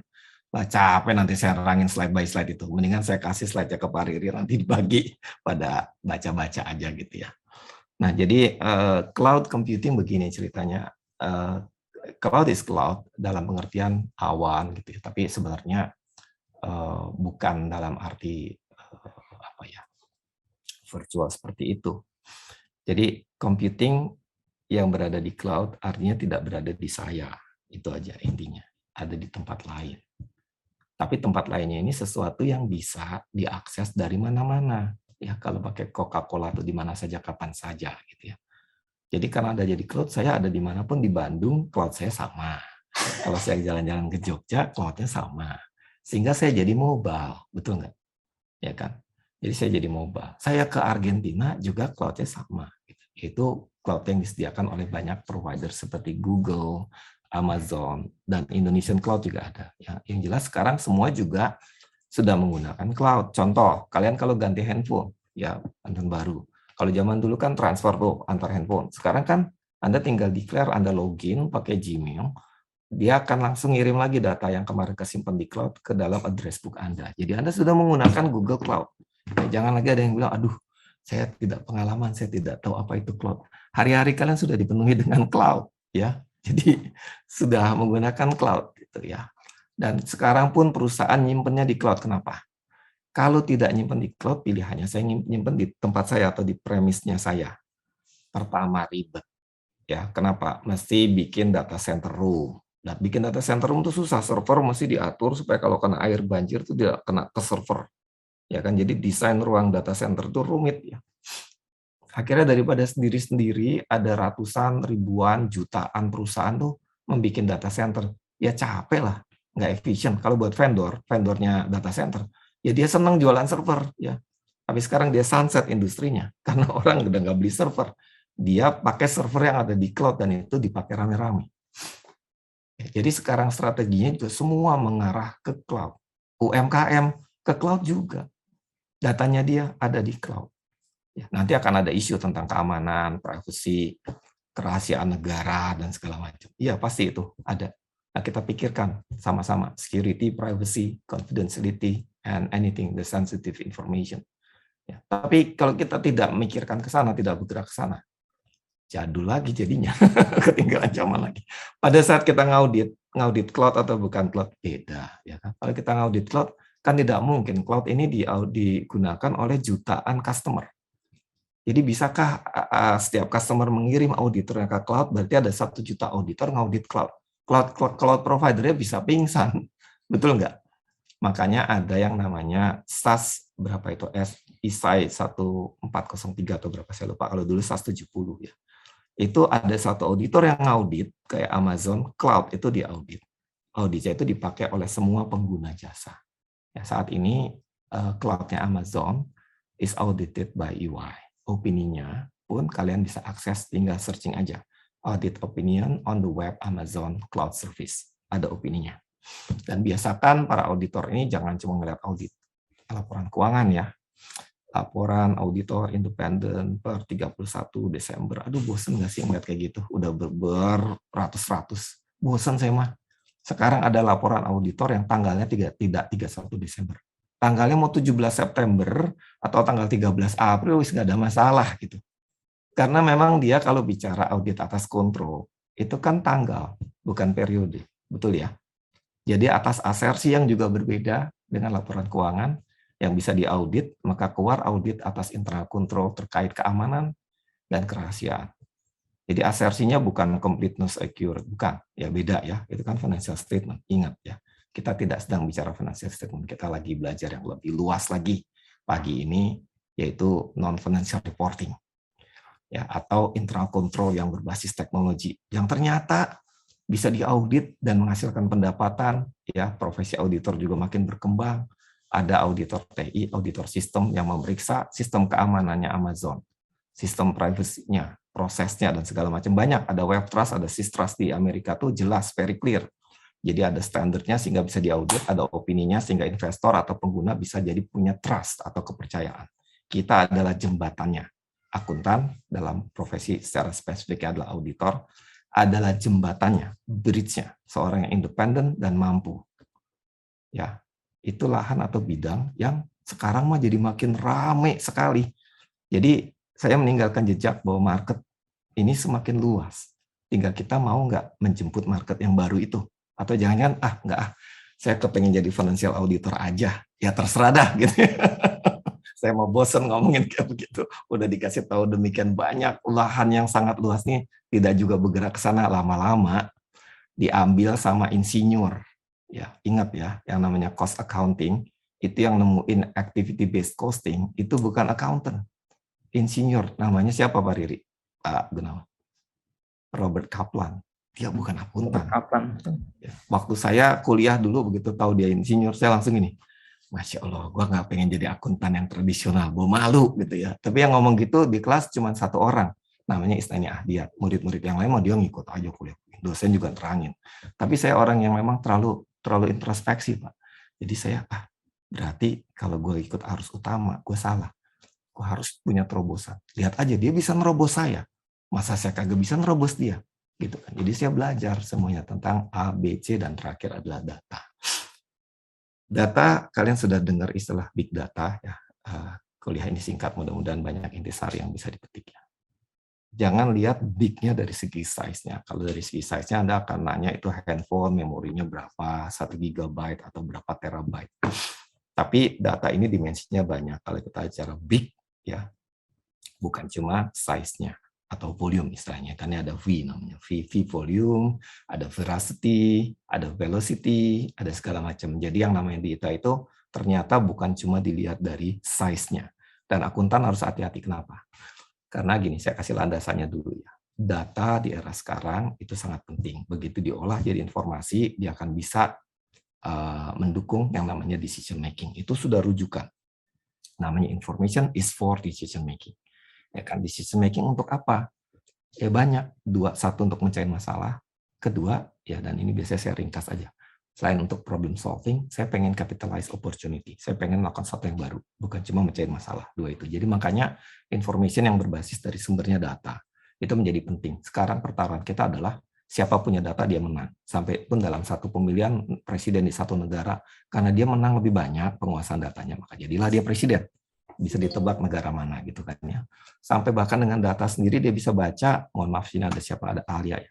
Dilihat si Alia punya Facebook, dia sukanya apa, akhirnya dia dikasih promotional material atau campaign material yang akhirnya dia mengarah ke saya jadi sukanya gitu. Akhirnya decision-nya dia, choice-nya ke saya pada saat hari voting. Demikianlah kejadiannya di Facebook. Dan tidak perlu saya sebut ya, ini negara besar gitu ya. Jadi pun dia bermain data. Gitu ya, bermain data. Kalau di sini bolehlah dipikir main data, cuman Indonesia ini belum terlalu mature ya, sehingga datanya masih kacau. Yang namanya KTP masih berantakan ya. Sistem kedudukan data ini masih tidak jelas. Ini kalau tidak direkam atau tidak ada rekaman, saya cerita lebih seru lagi. Tapi kita sedang berbenah. Ya, ada satu data Indonesia. Mudah-mudahan itu terwujud dan Indonesia jadi berbasis data. Kalau sekarang berbasis bisik-bisik, bukan berbasis data, bisik-bisik. Ya akhirnya jadi kacau. Ya, jadi ada demo. Ya, kemarin demo gara-gara ada yang salah bisik-bisiknya. Ya, jadi nggak ada pakai data. Pokoknya saya bilang sekian, pendapatnya beginilah. Bos, datanya bos. Gitu kan.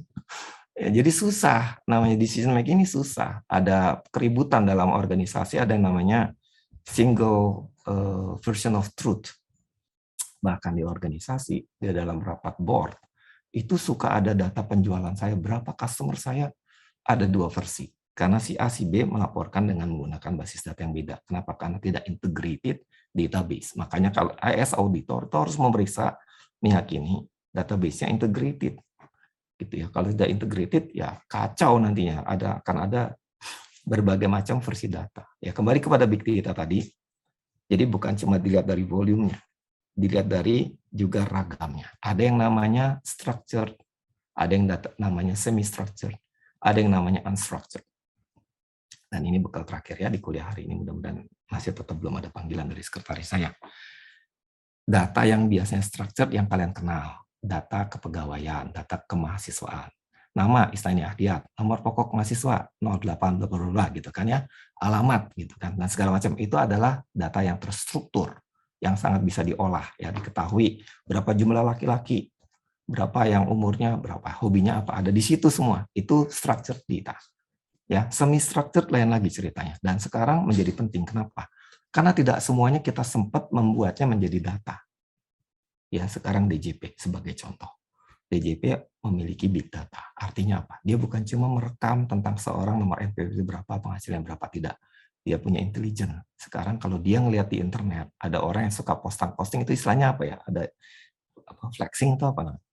Dikejar, ditanya, udah bayar pajak belum? Dia punya data itu sekarang dari sosial media dikumpul, diambil. Pakai web mining atau text mining bisa ketemu. Dan belum lagi ada artikel-artikel, ada tulisan ya, caption atau apa, itu lama-lama bisa dijadikan analisa. Itu juga adalah data, tapi semi-structured atau bahkan unstructured. Ya. Saya kasih contoh yang semi-structured atau unstructured. Contoh, arus lalu lintas. Arus pergerakan customer di mall atau di bandara. Curah hujan. Itu data. Akuntan, please ya, ini ada sekitar 234 orang cocok nih jumlahnya Ji Samsul. Akuntan harus mulai bermain dengan data-data yang non-structured. Karena di sana banyak nilai. Karena dia masih mentah, ibaratnya kalau kita ke pasar, ibu-ibu ada nggak di sini? Itu bahan mentahnya ada di situ, belum sempat diolah, belum terkelompokkan, tapi bermanfaat sekali. Ya, kita olah, bisa, karena semi-structured itu bisa diprogram, lama-lama dijadikan juga. Bentuknya tuh makin jadi kayak kita sekarang nyimpan, kalau dulu kan file, lama-lama gambar, lama-lama video, folder kita kan isinya begitu, betul nggak? Lah bagaimana searching video ya, kita kasih tagging segala macam. Akhirnya itu tetap menjadi data. Dan akhirnya dengan kekayaan data yang structured, semi-structured, and unstructured, saya memiliki data yang lengkap. Lebih hebat daripada pesaing saya. Lebih hebat dari rival saya. Sehingga saya menang, karena apa? Karena saya data-driven person atau data-driven organization atau data-driven university. Yang lain masih pakai data structure dan pakai bisik-bisik. Ya mati aja dah itu kalau bisik-bisik terus mah ya. Jadi kita pakai data nih, intelligence kita, dari mana sumber mahasiswa ya unggulan, bagaimana kita bisa merekam, melihat bagaimana benchmarking bisa berjalan supaya kita jadi lebih unggul, bagaimana kita menuju digital university atau entrepreneur university atau namanya apapun itu juga, semuanya juga membutuhkan data. Tidak semuanya serba structured. Di level pimpinan tingkat tinggi, semakin banyak dia bermain dengan data-data yang semi-structured atau unstructured. Yang structured, serahkanlah sama manajer, sama purchasing manager, sama yang bagian bawah. Itu mereka pun sekarang sudah mainin data semi-structured dan unstructured. Sekarang AS Auditor mau ngapain, ayo kan gitu. Ya AS Auditor ada 2, dan ini penutup ya, karena kalau nggak kelar-kelar. AS Auditor itu begini, auditor itu sendiri juga di-challenge ya. Setelah bertahun-tahun, berpuluh tahun, apakah Anda bisanya ngaudit doang? Itu kan ya. internal audit. Sekarang internal audit sudah diredefinisi pengertiannya. Di dalamnya juga ada kegiatan-kegiatan yang namanya consulting. Bukan cuma assurance. Jadi ada kata providing, consulting, and assurance. Jadi kata consulting ini ada. Maka itu kita harus juga terus ahead of time gitu ya. Belajar hal-hal yang baru supaya bisa memberikan advice kepada auditi kita. Jangan cuma memberikan assurance. Kalau assurance itu gini, ada standar, Anda patuh nggak dengan standar ini? Lebih banyak kepada compliance. Betul ya? Nah, kalau consulting dia tidak berdasarkan standar. Consulting itu bicara tentang apa yang lebih efisien, apa yang lebih efektif, apa yang lebih ekonomis, supaya Anda bisa menang lawan pesaing Anda. Jadi Anda bukan bercerita tentang, kalau audit, Anda tadi datang telat di Zoom nih. Kita mulai jam 8, Anda 8:10, kan gitu. Telat. Compliance. Ya. Tapi kalau kita berada di bidang consulting, itu kita bukan cuma tanda kutip mengecek apakah dia comply atau tidak comply. Kita akan memberikan advice kepada dia, ya, supaya dia bisa menjadi orang yang tepat waktu. Keren kan? Kayak begitu. Bisa mecahin masalah, karena dia besok-besok karena termotivasi, jadi selalu datangnya on time. Udah on time, aktif, proaktif, kayak Josephine tadi ya. Jadi berubah dia punya karakter. Organisasi pun punya karakter, ya namanya behavior atau organizational behavior. Dia akan terus berkembang, berubah menjadi organisasi pembelajar, ya. Namanya learning organization atau organizational learning. Itu berbeda, tapi pada prinsipnya arahnya juga kesan yang satu mempelajari organisasi, satu membangun budaya belajar. Itu adalah resep buat organisasi dan buat setiap individu yang pengen tetap bertahan atau survive dalam bahasa seremnya ya. Jangan sampai mati, kata si Darwin. Tapi Anda bisa tetap adaptif terhadap perkembangan zaman. Mudah-mudahan paparan saya bisa membuat kalian tetap relevan selama 5-10 tahun ke depan. Terima kasih Pak Riri, Pak Gunawan. Saya tutup kuliahnya. Kalau masih ada tanya-jawab, monggo silakan. Oke, terima kasih sekali Pak Isnaini Aziat. Kuliah umum yang sangat menarik dan sangat mencerahkan bagi kita-kita yang mungkin kameranya masih gelap gitu ya. Zaman jahiliyah gelap.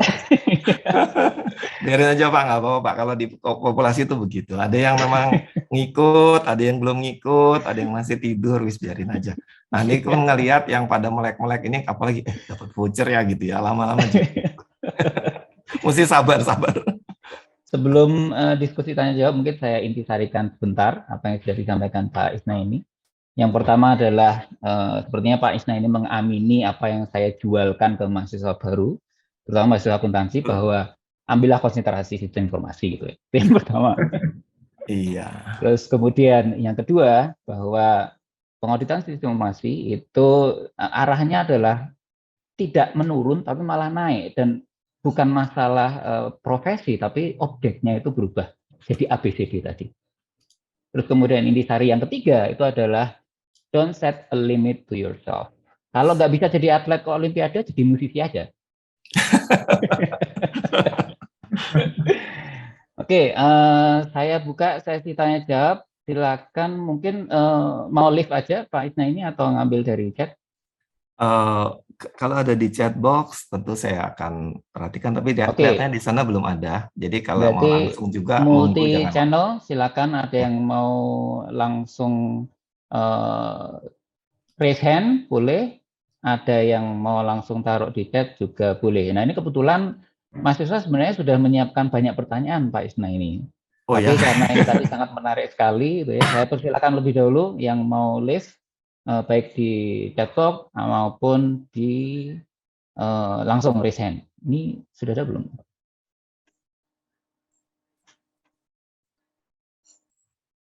Nanti sebelum round kedua saya persembahkan ya karya yang tadi ya Pak Riri ya, biar seru, biar jadi makin kenal, makin dekat. Kalian bukan tentang dekatnya ke saya, nggak penting, tapi dekat kepada gagasan-gagasan saya, itu lebih penting ya.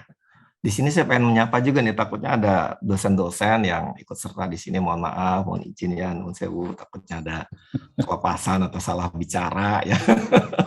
Yang penting saya ini selalu menyampaikan pemikiran-pemikiran yang terbaik, nyatanya itu nawaitunya seperti itu. Jadi saya tidak pernah ada rasa sungkan atau apa ya. Tapi mohon maaf kalau ada singgungan-singgungan ya. Pada prinsipnya semua yang saya renungkan ini memikirkan tentang bagaimana akuntan itu profesinya bisa terus berkembang. Ya, kalau bahasanya kan selamat ya, tapi kan selamat nggak bagus ya. Kita bikin yang lebih berkembang lagi. Jangan-jangan Ibu Dewi ini dosen ya Pak Haryono. Betul sekali. Betul sekali, Pak. Salam kenal ya Bu Dewi, Pak Haryono ya. Saya juga Oke, masih teman-teman. banyak belajar seperti saya bilang tadi. Aduh, ini semakin ilmu ini udah kayak apa tahu ya. Kalau Teman-teman. apa istilahnya tuh, laut dijadikan tinta, enggak mungkin kita bisa ngejar ilmu Allah, enggak mungkin. Ya, enggak mungkin kecil. Ya, teman-teman silakan. Banyak Kayaknya perlu sekali dipancing Pak Gunawan motivasi nih. ini. Nah, ini. Sudah mancing. Kelas saya tuh saya kasih double nilai partisipasi kok sampai Waduh. ngasih respon. Tambah Lumayan. GoPay menarik tuh, Pak. Ya. Itu nilai, Pak. Karena di kelas saya tuh satu partisipasi nilainya bisa 2 poin, maksimal 20 poin satu Pantesan semangat ini. semester. Kelasnya Pak Gunawan katanya Faisal ya, atau kelasnya siapa nih? Silakan. Masih ada Silakan waktu Mas ya. Faisal. Iya Pak, saya kelasnya Pak Gunawan Pak. Oh Pak Gunawan, iya oke. Tepat dong. Jadi saya mau bertanya Pak, kebetulan kan karena saya mungkin masih mahasiswa ya Pak, saya masih awam gitu gambarannya tentang di dunia kerja besok itu seperti apa. Tadi kan sempat disebutkan kalau sekarang itu prospek teknologi itu semakin berkembang dan auditor itu selalu ditantang untuk kita harus bisa untuk menguasai bagian teknologi karena hampir semua industri itu pasti nantinya akan berkembang di bagian teknologinya. Tapi jujur aja saya sendiri itu masih belum ada gambaran Pak. Kalau mungkin perusahaan-perusahaan digital kayak Tokopedia, Goto mungkin sekarang yang lagi rame, kemudian ada misalnya Telkomsel, perusahaan-perusahaan digital seperti itu kita bisa bayangkan lah, atau digital banking itu kita bisa bayangkan adanya peran teknologi di situ. Tapi gimana dengan perusahaan-perusahaan yang besar tapi itu industri yang lama seperti contohnya ada komoditas, ada tambang, ada perusahaan tambang gitu Pak. Saya masih belum kebayang gitu Pak. Itu peran teknologi atau sistem informasi yang digunakan dalam proses operasional dan sampai akhirnya nanti pada pembuatan laporan keuangan itu perannya itu seperti apa dan kedepannya itu proses ABCD tadi itu diterapkannya bagaimana dan sebagai auditor tuh tantangannya seperti apa gitu Pak. Saya belum ada gambaran aja gitu Pak. Ya Faisal, saya sudah nangkep pertanyaannya. Jadi ini pertanyaan yang bagus ya. Jadi kan tadi saya bicara Goto, Shopee gitu kan ya. Itu kan bentuk baru organisasi dan terang aja dia pakai teknologi dan digital yang banyak. Itu menjadi pembeda. Dia lahir karena teknologi. Kalau perusahaan-perusahaan yang lama-lama ya kayak Pertamina misalnya gitu ya. Atau yang punya lahan gas lainnya gitu, PGN gitu atau pupuk gitu kan, ya betul nggak? Pakai nggak tuh teknologi? Pada prinsipnya pertama, yang mendekatkan kita pengertian tentang dia menggunakan teknologi adalah pakai automation dulu dah. Dia mengotomatisasi nggak? Mengotomatisasi. Semen Indonesia itu klien saya, Pupuk Indonesia juga klien saya. Pada saat dia menerapkan ERP pun saya konsultannya. Ya udah selesai implementasi ERP-nya. ERP baru menjadi backbone. Ya, habis itu dia mesti naik ke atas yang namanya Executive Information System. Kenapa? Dia pengen tahu. Pupuk saya sudah nyampe daerah mana? Ada kelangkaan nggak di sana? Saya punya information systemnya. Jadi udah ada automation, ada lagi sistem digitalnya untuk bisa mengetahui posisi stok pupuk dan semen. Bayangkan ya, apalagi kalau semen ada persaingannya. Kalau pupuk nggak ada semen apa yang lainnya, siam atau semen. Sehingga pada saat bersaing dia harus bisa nentuin harga. Sehingga pada saat tertentu dia harus bisa menghasilkan jenis semen dengan harga tertentu, dengan tempat tertentu harus punya ketersediaan sehingga dia bisa menang bersaing, betul nggak? Sehingga dia tidak mungkin tidak menggunakan teknologi. Itu prinsipnya Faisal ya. Jadi pikirnya untuk mudah supaya tidak melompat karena nanti jadi bingung. Lihat dulu ke automation, baru kemudian ada teknologi digitalnya. Dan itu pasti ada. Kenapa? Karena dasar muasal semuanya adalah information system, information. Information itu menjadi pertaruhan ya. Perang ya, perangnya ada di information war di zaman sekarang ya. Jangan sampai lack of information. Ya, jadi kontranya terhadap di masa lalu adalah perdukunan, tidak pakai information. Pakai ilmu segala macam yang nggak jelas. Sekarang kontra yang di ujungnya adalah pakai data. Ya, itulah pemenangnya. Ya. Mungkin singkatnya segitu ya. Jadi yang organisasi yang sudah kita kenal sepertinya itu konvensional rasanya, mereka pun bertransformasi. Saya pun ke MindID presentation, tahu MindID ya, yang punya Antam, tentang digital transformation. Mereka bertransformasi digital untuk mengetahui banyak sekali site-nya dia. Dia harus bisa rangkum ke dalam dashboard-nya manajemen. Dia harus lihat efisiensinya penggunaan water atau biaya-biayanya segala macam. Karena berpengaruh. Dia pengen tracking activities, dia pengen tracking cost-nya. Dia pun menerapkan activity based costing. Bagaimana bisa menerapkan activity based costing tidak pakai sistem informasi? Kalau perusahaan manufaktur kecil, ya nggak apa-apa, mesti tulis tangan pakai Excel. Cuma kalau dia makin banyak kan nggak bisa, betul nggak ya? Jadi dia juga menggunakan itu sistem informasi. Ada dashboardnya dan dashboard itu penting. Ya ambil tuh data-datanya, ya menggunakan sistem digital. Makasih Faisal pertanyaannya. Baik, Pak. Terima kasih, Pak. Ya. Berikutnya ada pertanyaan dari Mas Winto nih Pak Isna ini. Siapa? Mas Winto. Winto. Yang tadi sudah. Yang tadi. Ya. Ya, monggo silakan Winto. Kayaknya semangat Mas ini. Winto sudah tulis di chatbox. Intinya ingin bertanya apa ke depannya ada peluang bagi KAP, mungkin KAP baik yang lokal sampai ke Big Four kali ya, untuk terjun ke dunia audit kriptografi. Gitu Pak Isna ini. Sebentar, ini kriptografi ini jangan sampai saya salah mengerti. Ada kaligrafi, ada kriptografi. Cryptocurrency mungkin maksudnya. Ini audit kriptografi. Salah ketik mungkin, salah ketik. Cryptocurrency kali maksudnya ya. Iya. Kriptonya nggak perlu dikasih grafis-grafis. Bercanda ya nak, jangan tersinggung.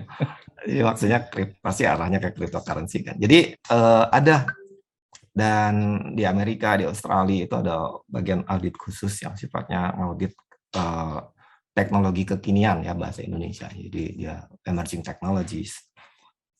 Orang itu yang audit blockchain dan semua aplikasi yang related dengan blockchain, ya, termasuk debt cryptography gitu ya. Cuman bukannya sombong nih ya. Jadi kita harus berada di tempat yang tepat. Saya pun kalau di EY di Indonesia ya kebetulan kliennya belum sampai sebegitu jauhnya menerapkan blockchain dan kriptografi, cryptocurrency. Jadi nggak ada kesempatannya gitu ya, belum ada kesempatannya ya. Saya rasa dalam waktu dekat akan ada. Kenapa? Karena kan Bank Indonesia kan mengizinkan kalian punya cryptocurrency. Tidak ada larangan, tidak ada larangan undang-undang. Yang undang-undang mengatur adalah alat pembayaran yang sah harus menggunakan rupiah. Jadi Anda tidak bisa menggunakan cryptocurrency itu untuk melakukan pembayaran atas transaksi ekonomi. Karena rupiah harus digunakan. Apabila tidak, Anda melanggar undang-undang. Bukan Perda atau Pergub atau Kepmen ya, undang-undang bayangin ini. Jadi jangan mengganggu negara. Bahaya itu, pelanggaran berat. Jadi jangan jualan terus bertransaksi pakai kripto. Hati-hati adik-adik semuanya. Kecuali nanti kalau dia memiliki central bank digital currency itu oke.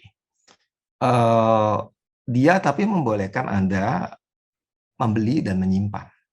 Ya makanya sekarang orang bisa beli cryptocurrency gitu ya. Jadi jawabannya sudah jelas ya Winto, bahwa audit tentang cryptocurrency ini ada dan ke depan peluangnya juga cukup besar gitu ya. Di Indonesia kita tidak tahu transformasi digital ini berlangsung relatif cepat. Kalau saya tuh orangnya selalu ngambil prinsip bahwa the future is much faster than what we think.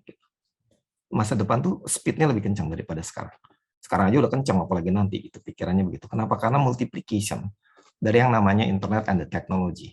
Jadi dia akan bergerak kencang cepat sekali. Jadi kalian harus ngikutin kayak ibaratnya kalau nyetir mobil tadi biasanya 70 km per jam. Nanti harus lebih cepat sedikit lah, 90 km per jam. Ya, karena dengan begitu Anda berada pada frekuensi yang tepat. Ya. Ingat ini sekaligus ini bukan sekedar nasihat, imbauan, tapi juga kalau bisa udah saya anggap sebagai suatu arahan yang tegas ya, bahwa kita sebagai akuntan harus bisa increase the speed of how to learn the technology, the new emerging tech ya. Hari ini kita bicara teknologi ya, tentu saja saya ngomong tentang pentingnya teknologi, tapi di berbagai kesempatan juga saya selalu menekankan the technology is very important ya. Untuk semuanya, kayak programming sekarang ada di Fakultas Kedokteran dan segala macam. Otto Hendriawan nanya yang berbeda ya, tadi Winto udah dijawab.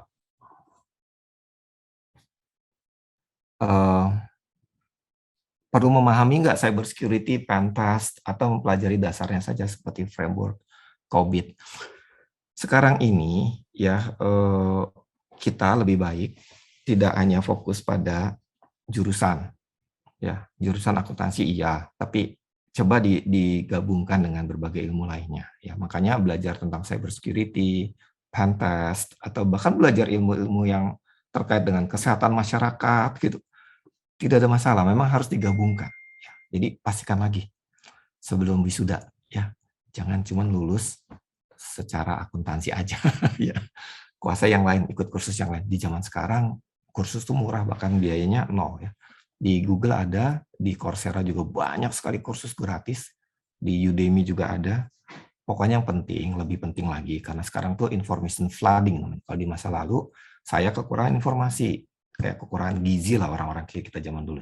Sekarang information tuh flooding, banyak sekali. Jadi jauh lebih penting menentukan apa yang kita mau, apa yang kita inginkan. Daripada kita pengen pelajari semuanya, nggak penting.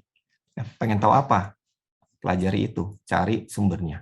Ya, jadi kita fokus. Kalau enggak kita kemana-mana karena demikian banyak informasi yang ada di internet sekarang. Ya, termasuk di YouTube yang dia bisa ngasih banyak sekali. Dan banyak juga learning provider itu memberikan free courses ya di Coursera atau di mana ya. Kalau saya bisa menugaskan, tentu saya akan berikan tugas kepada semua mahasiswa di sini menentukan minatnya di mana dan ngambil satu course gratis di Coursera atau di Udemy, kalau nggak ketemu di YouTube, biar kita biasa menjadi manusia pembelajar gitu ya. Itu jadi akan membuat kita jadi bisa. Kan katanya kalau ngajar bukan dikasih ikannya tapi dikasih kailnya gitu ya. Nanti kalian punya kail, besok-besok bisa hidup sendiri dengan caranya gitu ya. Itu kira-kira Otto Hendriawan ya. Ada lagi pertanyaan? Udah menjelang jam 12 nih Pak Riri, nggak kerasa. Tapi kelihatannya banyak berkah ya, sehingga tidak ada gangguan. Biasanya telepon kerangkring. Itu bunyi satu nih. Oke, Pak Gunawan, Pak Haryono, Pak Riri, apakah ada pertanyaan lainnya? Kalau nggak ada pertanyaan berarti kita selesai ya Pak Gunawan ya, Pak Riri ya. Mohon izin tadi selipannya kalau ada kurang-kurang mohon maaf. Tapi pada prinsipnya niat baik supaya pada saat ngajar ini rileks, santai, tidak jadi beban. Saya pun juga mengkondisikan diri saya kalau ngajar, aduh capek lah harus siap-siap terlalu banyak. Toh sebenarnya pengalaman 30 tahun itu sudah ada di kepala semua. Kalau saya pakai slide dan saya pakai prinsip gini, apapun itu jadi constraint gitu ya. Ntar ada slide jadi ribet gitu ya. Maka saya tidak ingin terlalu urus-ngurusin slide yang demikian banyak ya. Jadi itu juga merupakan mungkin kelebihan tapi juga kekurangan saya. Mohon maaf ya kalau kurang berkenan di situ tadi. Pak Riri, Pak Gunawan, Pak Haryono, adik-adik semuanya, rasanya saya sudah menyampaikan hal-hal strategik terkait audit sistem informasi ya, dan banyak saya urai lebih daripada apa yang biasa saya sampaikan di pertemuan-pertemuan sharing session di tempat lain. Ya mudah-mudahan itu jadi pembeda juga ya adik-adik pada pagi ini mendapatkan pengetahuan yang lebih baru lagi dan semoga menjadi bermanfaat ya, karena buat saya mengajar ini bukan pekerjaan utama ya, tapi pesan dari orang tua saya, karena mengajar itu hal yang baik ya. Yang saya kejar adalah amalan dari ilmu yang bermanfaat ya, supaya bisa jadi amalan yang tidak putus di masa akhirat saya nanti gitu. Kira-kira demikian Pak Riri, Pak Haryono, Ibu Dewi, Pak Gunawan. Saya kalau udah jam 12 rasanya gelisah nih, udah banyak urusan kantor pasti menunggu. Jadi saya mohon pamit ya Pak Haryono, Pak Gunawan, apabila pengen ada kesempatan foto bersama mungkin sekaligus juga menutup pertemuan kita. Terima kasih. Assalamualaikum warahmatullahi wabarakatuh. Waalaikumsalam warahmatullahi wabarakatuh. Terima kasih sekali Pak Isna ini. Mari kita sama-sama memberikan aplaus dalam bentuk ya tepuk tangan boleh. Pelambingkan di sini kan sekarang modelnya reaction ya. Kita berikan aplaus kepada Pak Isna ini yang telah dengan senang hati memberikan waktu kepada kita, dan banyak sekali tadi sebenarnya sangat menarik. Saya dapat beberapa feedback, wah menarik sekali sampai bingung mau nanya itu. Menariknya banyak hal yang izin baru. Ini dari HP saya belum ada yang mengklaim voucher, bagaimana ini nanti ditutup ya jam 1. Saya nggak pengen nanti ada accrued liabilities. Silakan tadi yang sudah menjawab pertanyaan. Ditunggu ya tadi dapat hadiah ya. Oke, terima kasih sekali Pak Isna ini sudah hadir di tengah-tengah kita. Ya, terima kasih. Saya izin pamit kalau gitu, Pak Gunawan. Saya ninggalkan jejak di sana. Kalau pengen tetap terhubung ke saya di LinkedIn, biasa saya banyak sekali posting, ada sekitar 7.000 followers untuk pengetahuan ya. Kalau untuk yang santai-santai, silakan connect ke YouTube saya atau ke Spotify. Terima kasih. Wassalamualaikum warahmatullahi wabarakatuh. Sehat-sehat selalu semuanya. Sampai ketemu di ruang waktu berikutnya. Selamat siang. Yang Waalaikumsalam warahmatullahi wabarakatuh. ini Pamit.